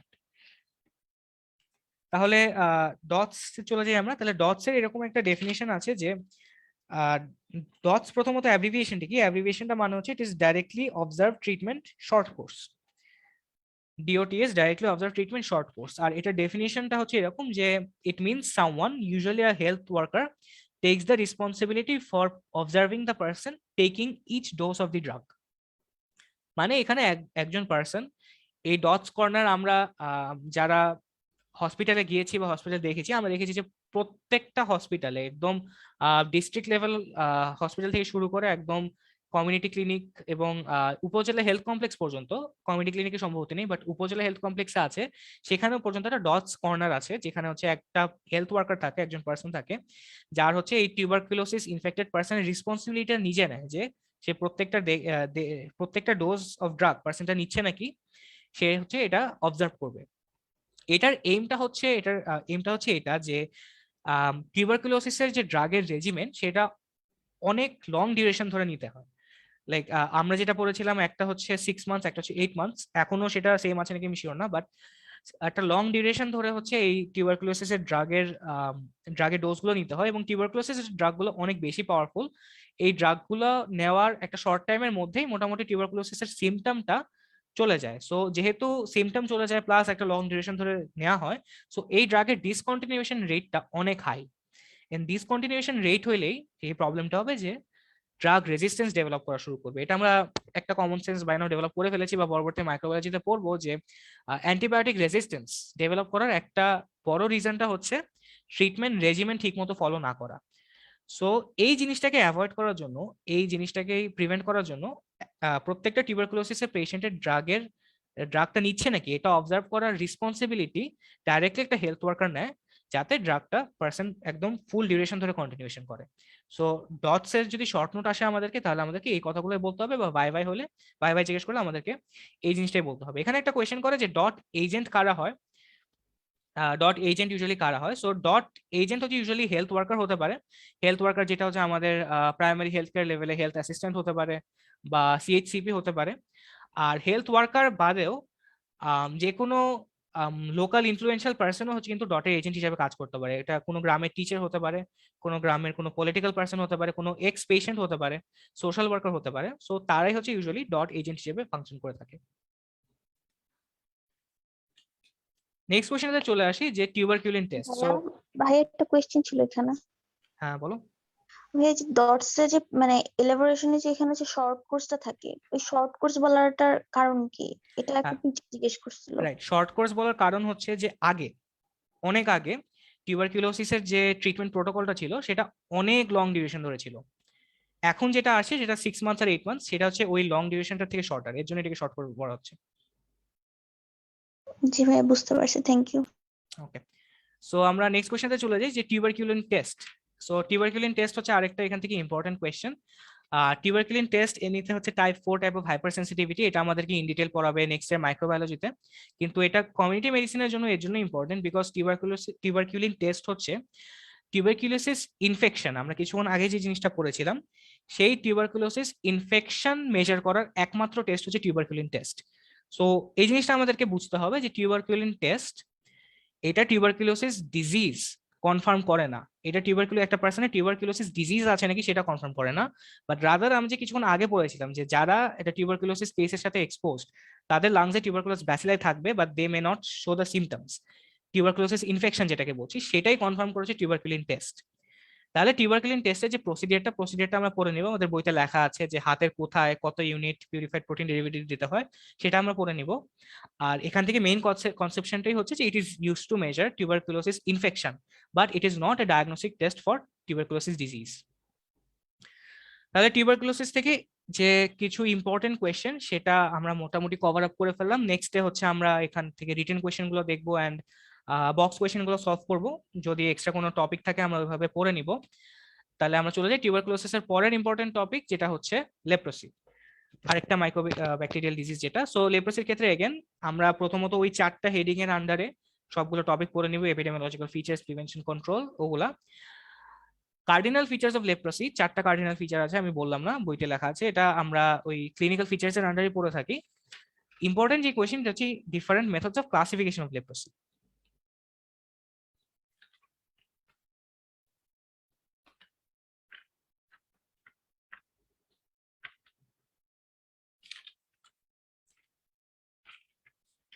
So classification of leprosy অনেক ডিফারেন্ট ভাবে করা যায়। ইন্ডিয়ান ক্লাসিফিকেশন আছে, মাদ্রিদ ক্লাসিফিকেশন আছে, রিডলি এন্ড জপলিন ক্লাসিফিকেশন আছে, প্রত্যেকটা আমরা দেখে নিব। ইন্ডিয়ান ক্লাসিফিকেশনে বলা হয়েছে indeterminate, tuberculoid, borderline, lepromatous, pure neuritic. আর মাদ্রিদ ক্লাসিফিকেশনে জাস্ট লাস্ট পয়েন্টটা বাদ দিয়ে দেওয়া হয়, তো ইনডিটারমিনেন্ট, টিউবারকুলয়েড, বর্ডারলাইন, লেপ্রোমেটাস। আর রিডলি এন্ড জপলিন ক্লাসিফিকেশন যেটা, সেটাই হচ্ছে এই ইন্ডিয়ান ক্লাসিফিকেশনের মিডল যে 3টা পয়েন্ট মানে টিউবারকুলয়েড, বর্ডারলাইন আর লেপ্রোমেটাস, এই 3টা পয়েন্টকেই হচ্ছে আরেকটু ইলাবোরেট করে হয়। সো টিউবারকুলয়েড, বর্ডারলাইন টিউবারকুলয়েড, বর্ডারলাইন লেপ্রোমেটাস এবং লেপ্রোমেটাস। আর মোস্ট ইম্পর্টেন্ট ক্লাসিফিকেশন যেটা, সেটা হচ্ছে WHO ক্লাসিফিকেশন, যেটা হচ্ছে মাল্টিব্যাসিলারি পসিব্যাসিলারি। এখানেই কোয়েশ্চেনটা চলে আসে যে মাল্টিব্যাসিলারি এবং পসিব্যাসিলারি এই দুইটার ডিফারেন্স কি কি, বা আমরা কোন ক্রাইটেরিয়াতে বলি হচ্ছে মাল্টিব্যাসিলারি এবং পসিব্যাসিলারি কেসেস অফ লেপ্রসি। সো প্রথম কথাই যেটা বলতে হবে সেটা হচ্ছে number of skin lessons, because এটার উপরেই ডিটারমিন করে হচ্ছে মাল্টিব্যাসিলারি এবং পসিব্যাসিলারি ডিফারেন্সিয়েট করা হয়। নাম্বার অফ স্কিন লেশনস হচ্ছে পসিব্যাসিলারিতে 1 to 5 আর মাল্টিব্যাসিলারিতে হচ্ছে মোর দ্যান 5। তারপরে আমরা নেক্সট পয়েন্ট গুলো বলবো। নেক্সট পয়েন্টের মধ্যে ইম্পর্টেন্ট পয়েন্টটা হচ্ছে ইনফেক্টিভিটি পসিব্যাসিলারিতে নীল অর নেগলিজিবল আর মাল্টিব্যাসিলারিতে হচ্ছে হাইলি ইনফেকশিয়াস। এটা কিন্তু একটা এপিডেমিওলজিক্যালি ইম্পর্টেন্ট একটা পয়েন্ট যে কোন ফর্ম অফ লেপ্রোসিটা বেশি ইনফেকশিয়াস। সো আমরা বলি যে পসিব্যাসিলারি লেপ্রোসি বা অন্য ক্লাসিফিকেশনে যেটা হচ্ছে লেপ্রোম্যাটাস লেপ্রোসি, এটা হচ্ছে ইনফেকশিয়াস। আর মাল্টিব্যাসিলারি লেপ্রোসি বা আদার ফর্মস অফ লেপ্রোসি হচ্ছে দে আর ইউজুয়ালি নট ইনফেকশিয়াস। তারপরে আদার কিছু ডিফারেন্সেস বলবো, নাম্বার অফ ব্যাসিলাই, ডিস্ট্রিবিউশন, তারপরে হচ্ছে সারফেস আউটলুক, এরকম অনেক ডিফারেন্স আমাদের বইতে দেওয়া আছে, আমরা পড়ে নিব। তো চলে আসি নেক্সট ইম্পর্টেন্ট কোয়েশ্চেনে, treatment of leprosy as per the WHO, যেটা হচ্ছে মাল্টি ড্রাগ থেরাপি। তো এই ট্রিটমেন্টটা জানার জন্যই হচ্ছে আমাদেরকে এই মাল্টিব্যাসিলারি এবং পসিব্যাসিলারি ক্লাসিফিকেশনের ডিফারেন্সটা জানতে হবে, কারণ এটার বেসিসেই হচ্ছে ট্রিটমেন্ট প্রোটোকলটা দেওয়া হয়। পসিব্যাসিলারির ক্ষেত্রে ট্রিটমেন্ট হচ্ছে 6 মাস। এটা হচ্ছে রিফাম্পিসিন দেওয়া হয় 600 milligrams once a month, dapsone দেওয়া হয় 100 মিলিগ্রাম ডেইলি। আর মাল্টিব্যাসিলারি হচ্ছে 12 মান্থসের জন্য। এখানে দেওয়া হচ্ছে rifampicin 600 milligram once a month, clofazimine 300 milligram monthly and 50 milligram daily, dapsone 100 milligram daily. এখানে একটু বলে রাখি যে এখানে প্র্যাকটিক্যালি এই জিনিসটা কিভাবে দেয়া হয়। আমাদের যদি পরীক্ষা হলে এই ড্রাগের প্যাকগুলোর একটা স্যাম্পল থাকে, তাহলে এটা আমাদেরকে ভাইভাতে জিজ্ঞেস করা হতে পারে বা এটা আমাদের অস্পিতে আসতে পারে। লেপ্রেসির ক্ষেত্রে ড্রাগ বা অ্যাডাল্ট ট্রিটমেন্টের জন্য যে ড্রাগটা হচ্ছে ইউজুয়ালি দুইটা প্যাকে পাওয়া যায়, একটা হচ্ছে গ্রিন আর একটা হচ্ছে রেড। গ্রিনটা হচ্ছে পসিব্যাসিলারির জন্য, এখানে শুধু রিফাম্পিসিন আর ড্যাপসন থাকে। আর মাল্টিব্যাসিলারিটা হচ্ছে, মাল্টিব্যাসিলারির জন্য যে প্যাকটা সেটা হচ্ছে লাল কালারের, রেড। এখানে রিফাম্পিসিন, ক্লোফাজিমিন, ড্যাপসন তিনটাই থাকে। এই প্রত্যেকটা মেডিসিনের যে প্যাক, মেডিসিনের প্যাকে দুইটা পোর্শন থাকে। উপরে দেখবো, যদি আমরা মেডিসিনের প্যাকটা কখনো দেখি, উপরে দেখবো কিছু মেডিসিন আলাদাভাবে উপরে আছে আর নিচে হচ্ছে অনেকগুলো মেডিসিন আছে। সো আমি যদি একটু, যেহেতু এটার ছবিটা নাই, আমি যদি একটু এটা ছবি আঁকার চেষ্টা করি। লাইক প্যাকটা যদি এরকম একটা প্যাক হয়, দেখা যাবে যে এই উপরে কিছু কয়েকটা মেডিসিন আছে আর নিচে এরকম অনেকগুলো মেডিসিন আছে। এখানে নিয়মটা হচ্ছে যে উপরে যে পোর্শনটা, এটাকে বলা হয় হচ্ছে মান্থলি সুপারভাইজ ডোজ। মানে একটা লেপ্রেসি পেশেন্ট যখন একটা প্যাক নিতে যাবে, তখন সে হেলথ ওয়ার্কারের অবজারভেশনের আন্ডারেই উপরে যেই মেডিসিনটা আছে, উপরে যে পোর্শনটা আছে সেটা তখনই খেয়ে ফেলবে। আর নিচে যে বাকি মেডিসিন গুলো থাকে, সেই মেডিসিন গুলো সে রেস্ট অফ দি মান্থ ধরে, সে পুরা মান্থে দিনে একটা করে বা যেভাবে রেজিমেন্টটা আছে সেইভাবে সে একটা করে খাবে। তাহলে পসিব্যাসিলারির জন্য যেটা হচ্ছে গ্রিন প্যাক, এরকম যেহেতু পসিব্যাসিলারি ট্রিটমেন্ট 6 মান্থস এবং একটা প্যাক 1 মান্থের জন্য হচ্ছে মেডিসিন থাকে, পসিব্যাসিলারির জন্য এরকম টোটাল 6টা প্যাক দরকার। আর মাল্টিব্যাসিলারির জন্য হচ্ছে টোটাল 12টা প্যাক দরকার। সো এরকম প্র্যাকটিক্যাল জিনিসটা আমাদেরকে একটু পরীক্ষা হলে করতে পারে কোয়েশ্চেনটা, যদি আমাদের এখানে স্যাম্পলটা থাকে আমাদের কলেজে এই প্যাকের জন্য। আমি এটা একটু বলে গেলাম। লেপ্রেসি থেকে আরেকটা কোয়েশ্চেন করা হয় যে কারেন্টলি বাংলাদেশে লেপ্রেসি স্ট্যাটাসটা কি। বাংলাদেশে leprosy has been eliminated in 1998, কিন্তু এই এলিমিনেশনটা ন্যাশনাল লেভেলে হয়েছে কিন্তু সাব ন্যাশনাল লেভেলে হয়নি। ন্যাশনাল লেভেলে মানে পুরা বাংলাদেশের স্ট্যাটিস্টিক্স আমরা দেখলে আমরা দেখতে পারবো যে একটা যে আমরা ক্রাইটেরিয়া সেট করি লেস দেন 1 কেস পার 10,000 পপুলেশন, সেই ক্রাইটেরিয়াটা আমরা 1998-এ মিট করেছি। কিন্তু আমরা যদি ডিস্ট্রিক্ট লেভেলে দেখি, তাহলে দেখা যায় যে সবগুলো ডিস্ট্রিক্টে এখন পর্যন্ত লেপ্রসি এলিমিনেট করা যায়নি। এই জন্য বলা হচ্ছে leprosy eliminated at the national level but not eliminated at the sub national বা ডিস্ট্রিক্ট লেভেল। সো এখানে এই কোয়েশ্চেনটা করা হচ্ছে যে এখন তাহলে কোন ডিস্ট্রিক্টে লেপ্রসি এন্ডেমিক।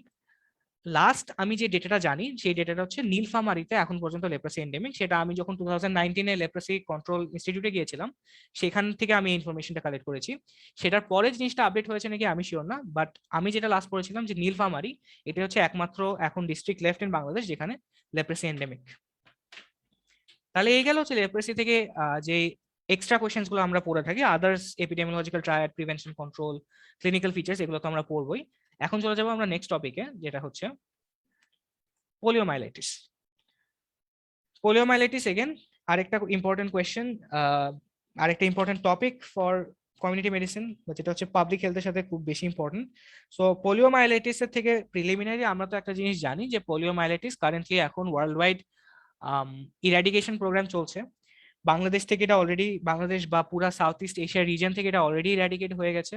কবে হয়েছে সেই ডেটটা আমাদেরকে জিজ্ঞেস করা হয় পরীক্ষা হলে, সেটা আমরা একটু জেনে যাব। আর নেক্সট যে কোশ্চেনটা দেখতে পাচ্ছি যে what are the factors in favour of eradication of poliomyelitis. এই জিনিসটা হচ্ছে স্মল পক্স এর ওখান থেকে কোয়েশ্চেন করতে পারে, because small pox and polio এই দুইটাই হচ্ছে মেইন কোয়েশ্চেন, যেগুলো মেইন কিছু ডিজিজ যেগুলো হচ্ছে ইরাডিকেশন চলছে এখন। সো এরকম কিছু পয়েন্ট যেগুলো ইন ফেভার অফ ইরাডিকেশন, সেটা হচ্ছে man is the only host, there is no long term carrier state. তারপর হচ্ছে vaccines, two vaccines are available, OPV IPV. এর মধ্যে OPV is easy to administer and cheap. Half-life of excreted virus is 48 hours and can spread only during this period.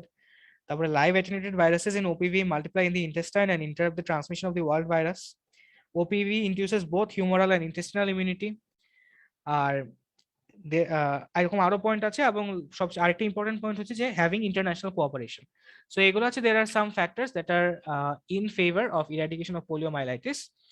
এখন next যে কোয়েশ্চেনটা, এই কোয়েশ্চেনটা important, যে what are the the ongoing polio eradication program. So এই কোয়েশ্চেনের সাথে আবার এই কোয়েশ্চেনটা রিলেটেড, যে ওপিভি এবং আইপিভি এর ডিফারেন্সটা কি, এবং কেন আমরা দুইটা ভ্যাকসিন দেই, বা দুইটা ভ্যাকসিন দেওয়ার সিগনিফিকেন্সটা কি, এই কনসেপশনটা আমাদেরকে একটু বুঝতে হবে।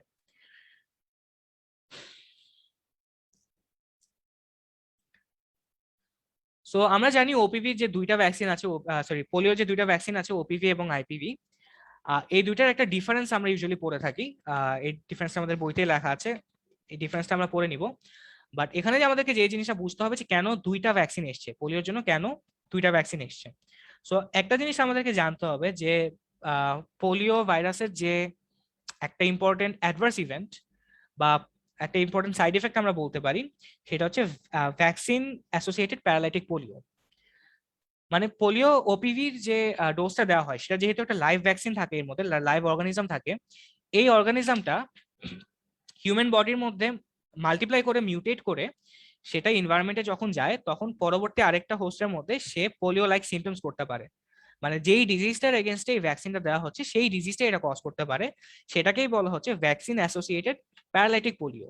এটা হচ্ছে ওপিভির একটা অনেক বড় ডিসঅ্যাডভান্টেজ বা সাইড ইফেক্ট। এই ওপিভি কে প্রিভেন্ট করার জন্য, সরি, এই ভ্যাকসিন অ্যাসোসিয়েটেড প্যারালাইটিক পোলিওকে প্রিভেন্ট করার জন্য আইপিভি ইন্ট্রোডাকশন হয়।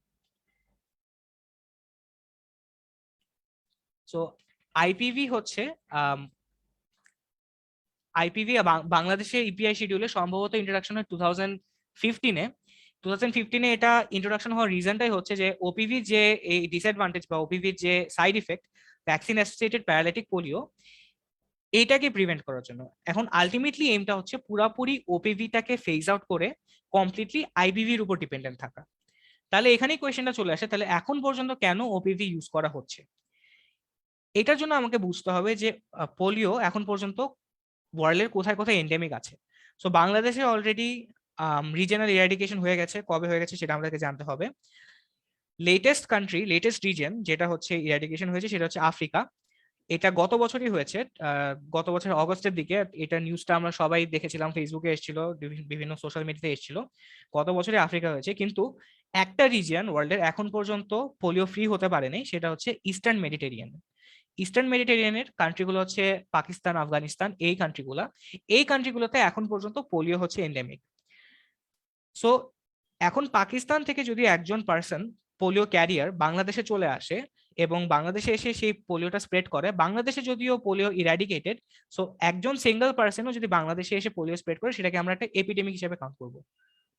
এই এপিডেমিকের এগেনস্টে শুধুমাত্র ইফেক্ট দেয় হচ্ছে ওপিভি।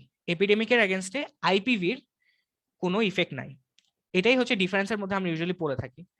এবং ওপিভি কিভাবে এপিডেমিকের এগেনস্টে প্রোটেকশন দেয়, সেটারও একটা মেকানিজম আমাদের বইতে লেখা আছে। সেটা হচ্ছে যে কিছুক্ষণ আগে আমরা এনআইডি তে যে জিনিসটা পড়লাম, যে ফিকাল রুটে যখন এটা ওরাল রুটে দেওয়া হয় ওপিভি ভ্যাকসিনটা, তখন সেটা ফিকাল রুটে এক্সক্রিটেড হয়।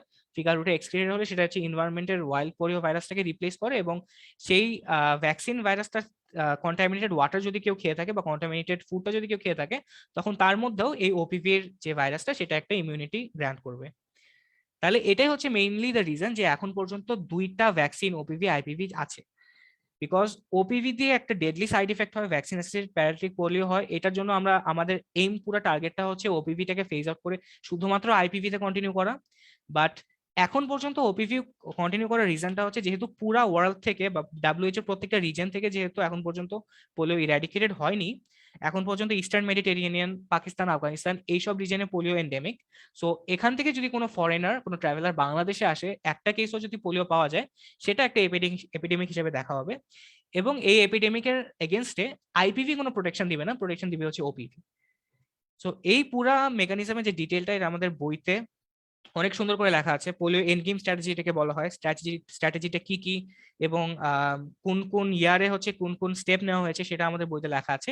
আমরা একটু পড়ে নিব, বিকজ ভালো পারলে এখান থেকে এই কোয়েশ্চেনগুলো জিজ্ঞেস করা হয়।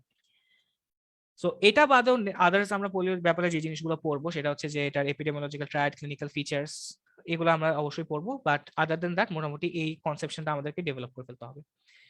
তাহলে পোলিও থেকে এই কথাগুলো গেল। এখন আমরা নেক্সট চলে যাবো রেবিসে।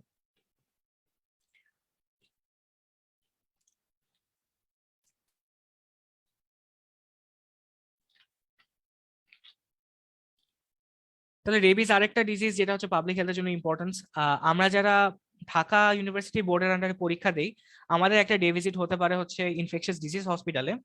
সেখানে রেবিস নিয়ে অনেক প্রসিডিয়ার আমরা দেখতে পারি, এবং ওখানে ডে ভিজিট হলে তো ডেফিনেটলি ভাইভা রিলেটেড এইসব কোয়েশ্চেন আমাদেরকে অবশ্যই করা হবে। তাহলে এখানে রেবিস থেকে same as previous epidemiological features, clinical features, তারপর হচ্ছে যে যে জিনিসগুলো আমি ওখানে আগে দেখিয়ে দেখছিলাম সেগুলো পড়বো। আর স্পেসিফিক যে জিনিসগুলো পড়বো সেটা হচ্ছে তিনটা প্রোফাইল অ্যাক্সিস বেসিক্যালি, একটা হচ্ছে প্রি এক্সপোজার, পোস্ট এক্সপোজার আর রি এক্সপোজার। শুরু করি পোস্ট এক্সপোজার দিয়ে, এটা যেহেতু সবচেয়ে বড়। পোস্ট এক্সপোজার প্রোফাইল অ্যাক্সেস আমরা হচ্ছে তিনটা হেডিং এর আন্ডারে লিখি। একটা হচ্ছে জেনারেল কনসিডারেশন, একটা হচ্ছে local treatment of the wound.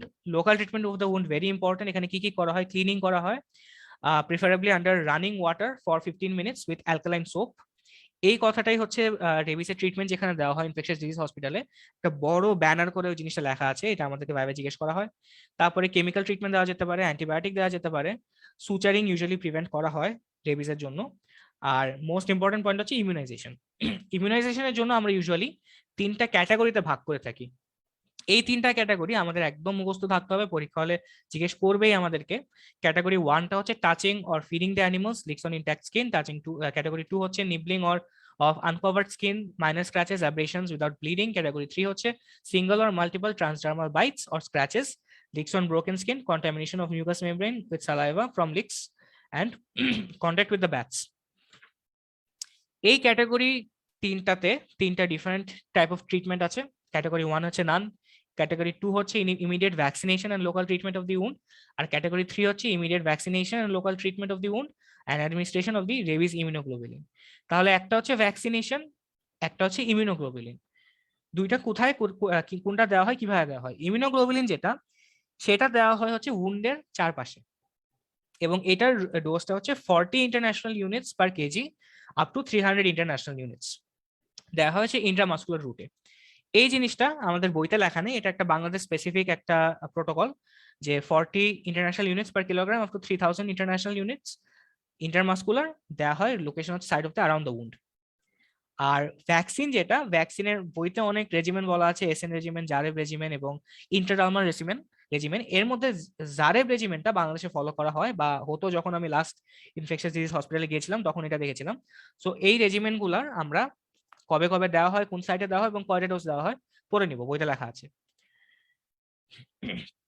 তারপরে চলে আসি হচ্ছে আমরা প্রি এক্সপোজার প্রোফাইল্যাক্সিস, যেটা প্রি এক্সপোজার প্রোফাইল্যাক্সিস দেওয়া হয় হচ্ছে ইন্টারডার্মাল 0.1 ml অন 07/28 days।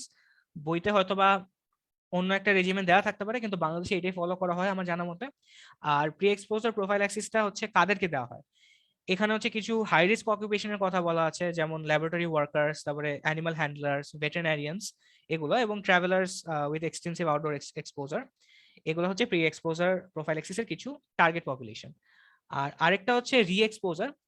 রি এক্সপোজারটা হচ্ছে বলা হয় যে যদি ভ্যাকসিনেশনের আন্ডারে, যদি প্রি এক্সপোজারের পর 5 ইয়ার্স এর মধ্যে যদি রি এক্সপোজার হয়, মানে প্রি এক্সপোজার প্রোফাইল্যাক্সিসে আমরা যেই রেজিমেন্টটা পড়েছিলাম সেই রেজিমেন্টে ভ্যাকসিন দেওয়ার পর 5 ইয়ার্স এর আন্ডারে যদি রি এক্সপোজার হয় তাহলে নাথিং এলস রিকোয়ার্ড। তাহলে যেই আমরা ভ্যাকসিনটা নিয়েছিলাম সেটাই কাজ করবে। আর যদি 5 ইয়ার্স পাস হয়ে যায় তাহলে পোস্ট এক্সপোজার প্রোফাইল্যাক্সিস এর অনুযায়ী আমরা যেভাবে রেজিমেন্টের ট্রিটমেন্টটা দিয়ে আসি সেইভাবেই হচ্ছে আমাদেরকে দিতে হবে। এটাই হচ্ছে রেবিস থেকে কোয়েশ্চেন। রেবিস থেকে কোয়েশ্চেন যদি আমাদেরকে পরীক্ষা হলে করা হয় তাহলে এই ইউজুয়ালি পোস্ট এক্সপোজার বা যে কোনো একটা প্রোফাইল্যাক্সিস আমাদেরকে জিজ্ঞেস করা হতে পারে। তারপরে নেক্সট ইম্পর্টেন্ট ডিজিজটাতে আমরা চলে যাই, সেটা হচ্ছে টিটেনাস।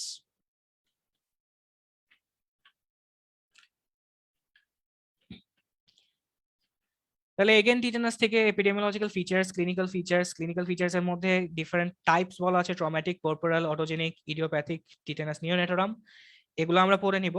নেক্সট আমরা যে জিনিসটা পড়বো সেটা হচ্ছে prevention of the neonatal tetanus and prevention of tetanus after injury. Neonatal টিটেনাসের প্রিভেনশনের ক্ষেত্রে 5টা সি এর কথা বলা আছে বা 5 ক্লিনস এর কথা বলা আছে। Clean hand, clean delivery surface, clean cord care, clean blade, clean tie. এই 5টা সি টিচাররা খুব শুনতে চায়, একদম খুবই ফেভারিট একটা কোয়েশ্চেন এটা।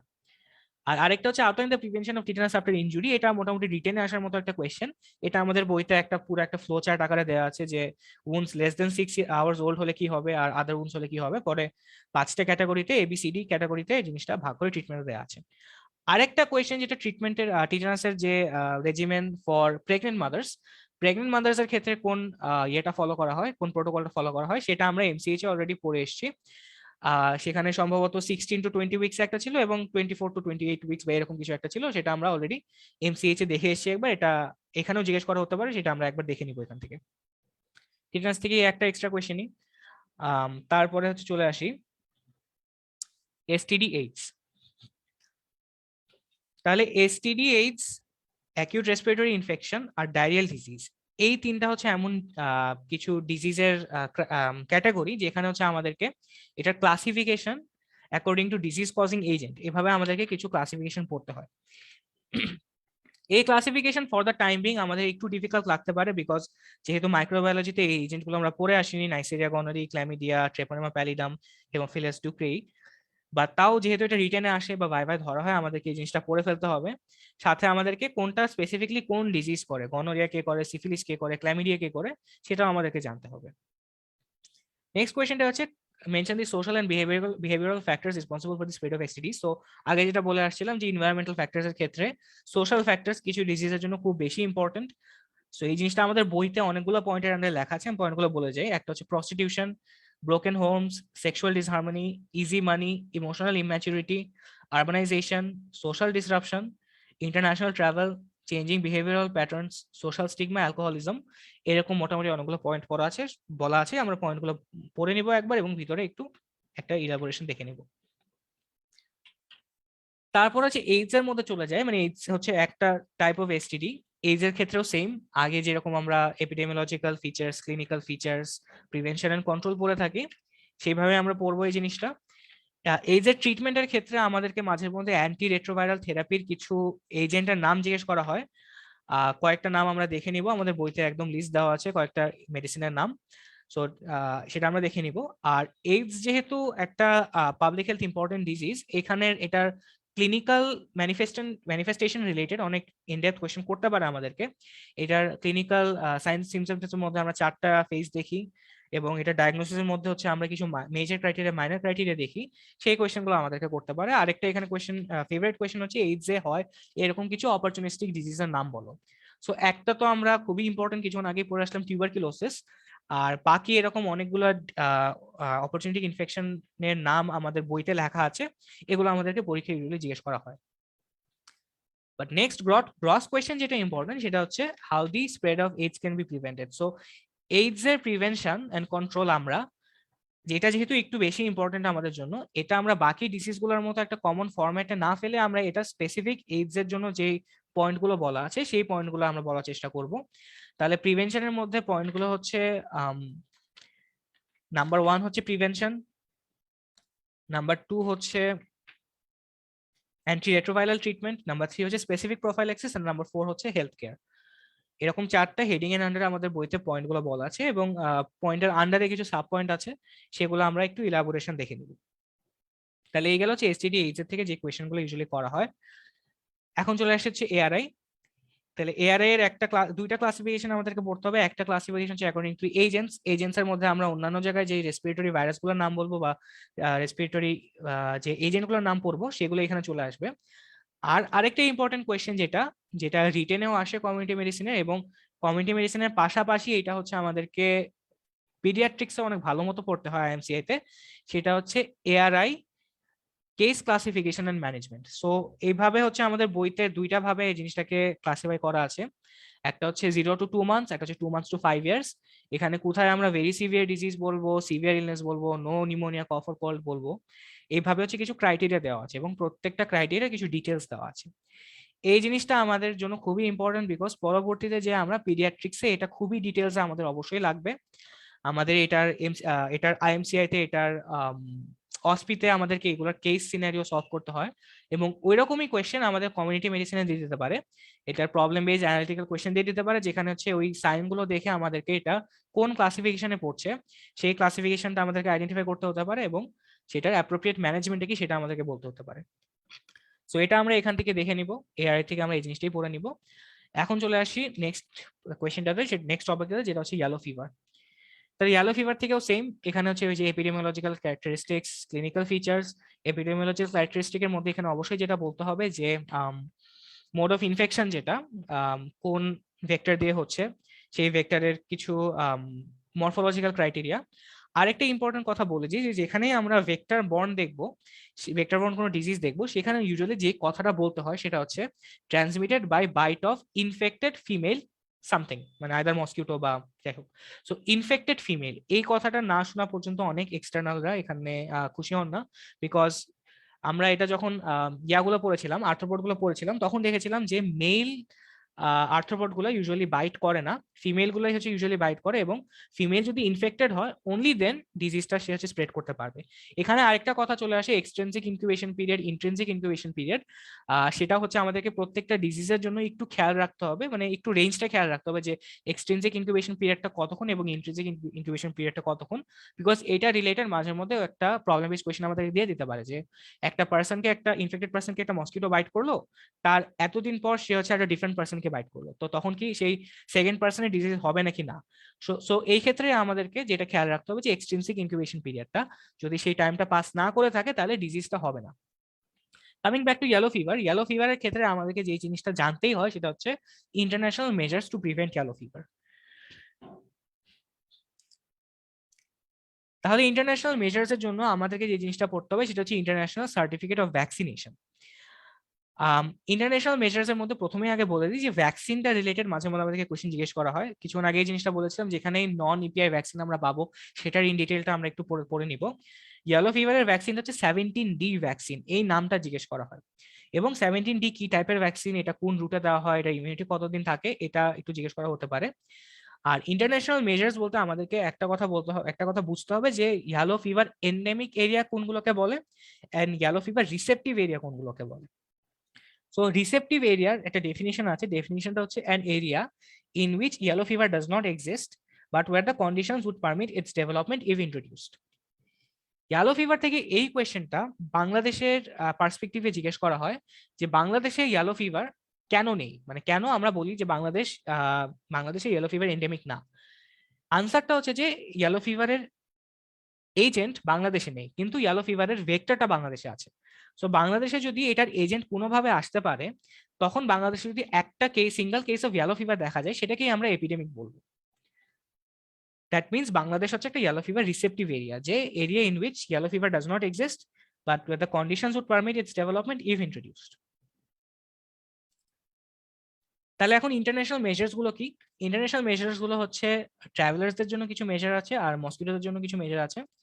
ট্রাভেলারদের জন্য মেজারটা হচ্ছে international certificate of vaccination. International certificate of ভ্যাকসিনেশনের কিছু ক্রাইটেরিয়া আছে। ক্রাইটেরিয়া গুলো হচ্ছে যে ভ্যাকসিনেশন, এই সার্টিফিকেটটার ভ্যালিডিটি হচ্ছে begins 10 days after the date of vaccination, আর এই ভ্যালিডিটি হচ্ছে আপ টু 10 years। ভ্যাকসিনেশনটা অবশ্যই দিতে হবে at an officially designated centre, আর এই ভ্যাকসিনেশনটা তখনই ভ্যালিড হবে যদি it conforms to the models prescribed by the international health regulation. এটা আরেকটা কোয়েশ্চেন যে ইয়েলো ফিভার হচ্ছে one of the disease that are being under surveillance by international health regulation, এটা আমরা একটু জেনে নিলাম। আর কামিং ব্যাক টু ভ্যাকসিনেশন, তাহলে ভ্যাকসিনেশনের ভ্যালিডিটি হচ্ছে 10 days from the date of vaccination up two 10 years। এই 10 years এর মধ্যে যদি আরেকবার রিভ্যাকসিনেটেড করা হয়, তখন from the date of the revaccination further 10 years ধরে এটার ডিউরেশন অফ প্রোটেকশন থাকবে। আর যদি ভ্যাকসিনেশন নাই করা থাকে বা no such certificate is available, তখন পার্সনকে কোয়ারেন্টাইন করতে হবে for 6 days from the date of leaving of the infected area. And if the person arrives before the certificate becomes valid, মানে ওই যে ওই 10 days ভ্যাকসিনেশনের পর 10 days হওয়ার আগে যদি সে অ্যারাইভ করে, তখন he is isolated till the certificate becomes valid. তো এগুলো হচ্ছে ট্রাভেলার্স এর কিছু ইন্টারন্যাশনাল মেজার্স যেটা দিয়ে হচ্ছে ট্রাভেলার্স থেকে প্রোটেক্ট করা হয়। আর মসকিউটোর ক্ষেত্রে এরকম একটা কিছু কথা বলা আছে যে airports and seaports should be kept free of breeding of the insect vectors over an area extending at least 400 meters from their perimeter। তাহলে এই পুরো কথাটার মধ্যে মোস্ট ইম্পর্টেন্ট যে কথাটা সেটা হচ্ছে ইন্টারন্যাশনাল সার্টিফিকেট অফ ভ্যাকসিনেশন, এটার ক্রাইটেরিয়া কি কি, এটার ডিউরেশন কতদিন, ভ্যালিডিটি কতদিন, এবং এই ভ্যালিডিটি যদি মিট না করা হয় তাহলে কি করা হবে। এই কোয়েশ্চেনগুলো আমাদেরকে ইয়েলো ফিভার থেকে আস্ক করা হয়। আমাদের আজকের সেশনের জন্য এই পর্যন্তই থাকবে।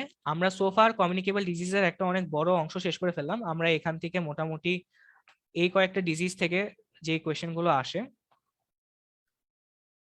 সেগুলো আমরা ডিসকাশন করলাম।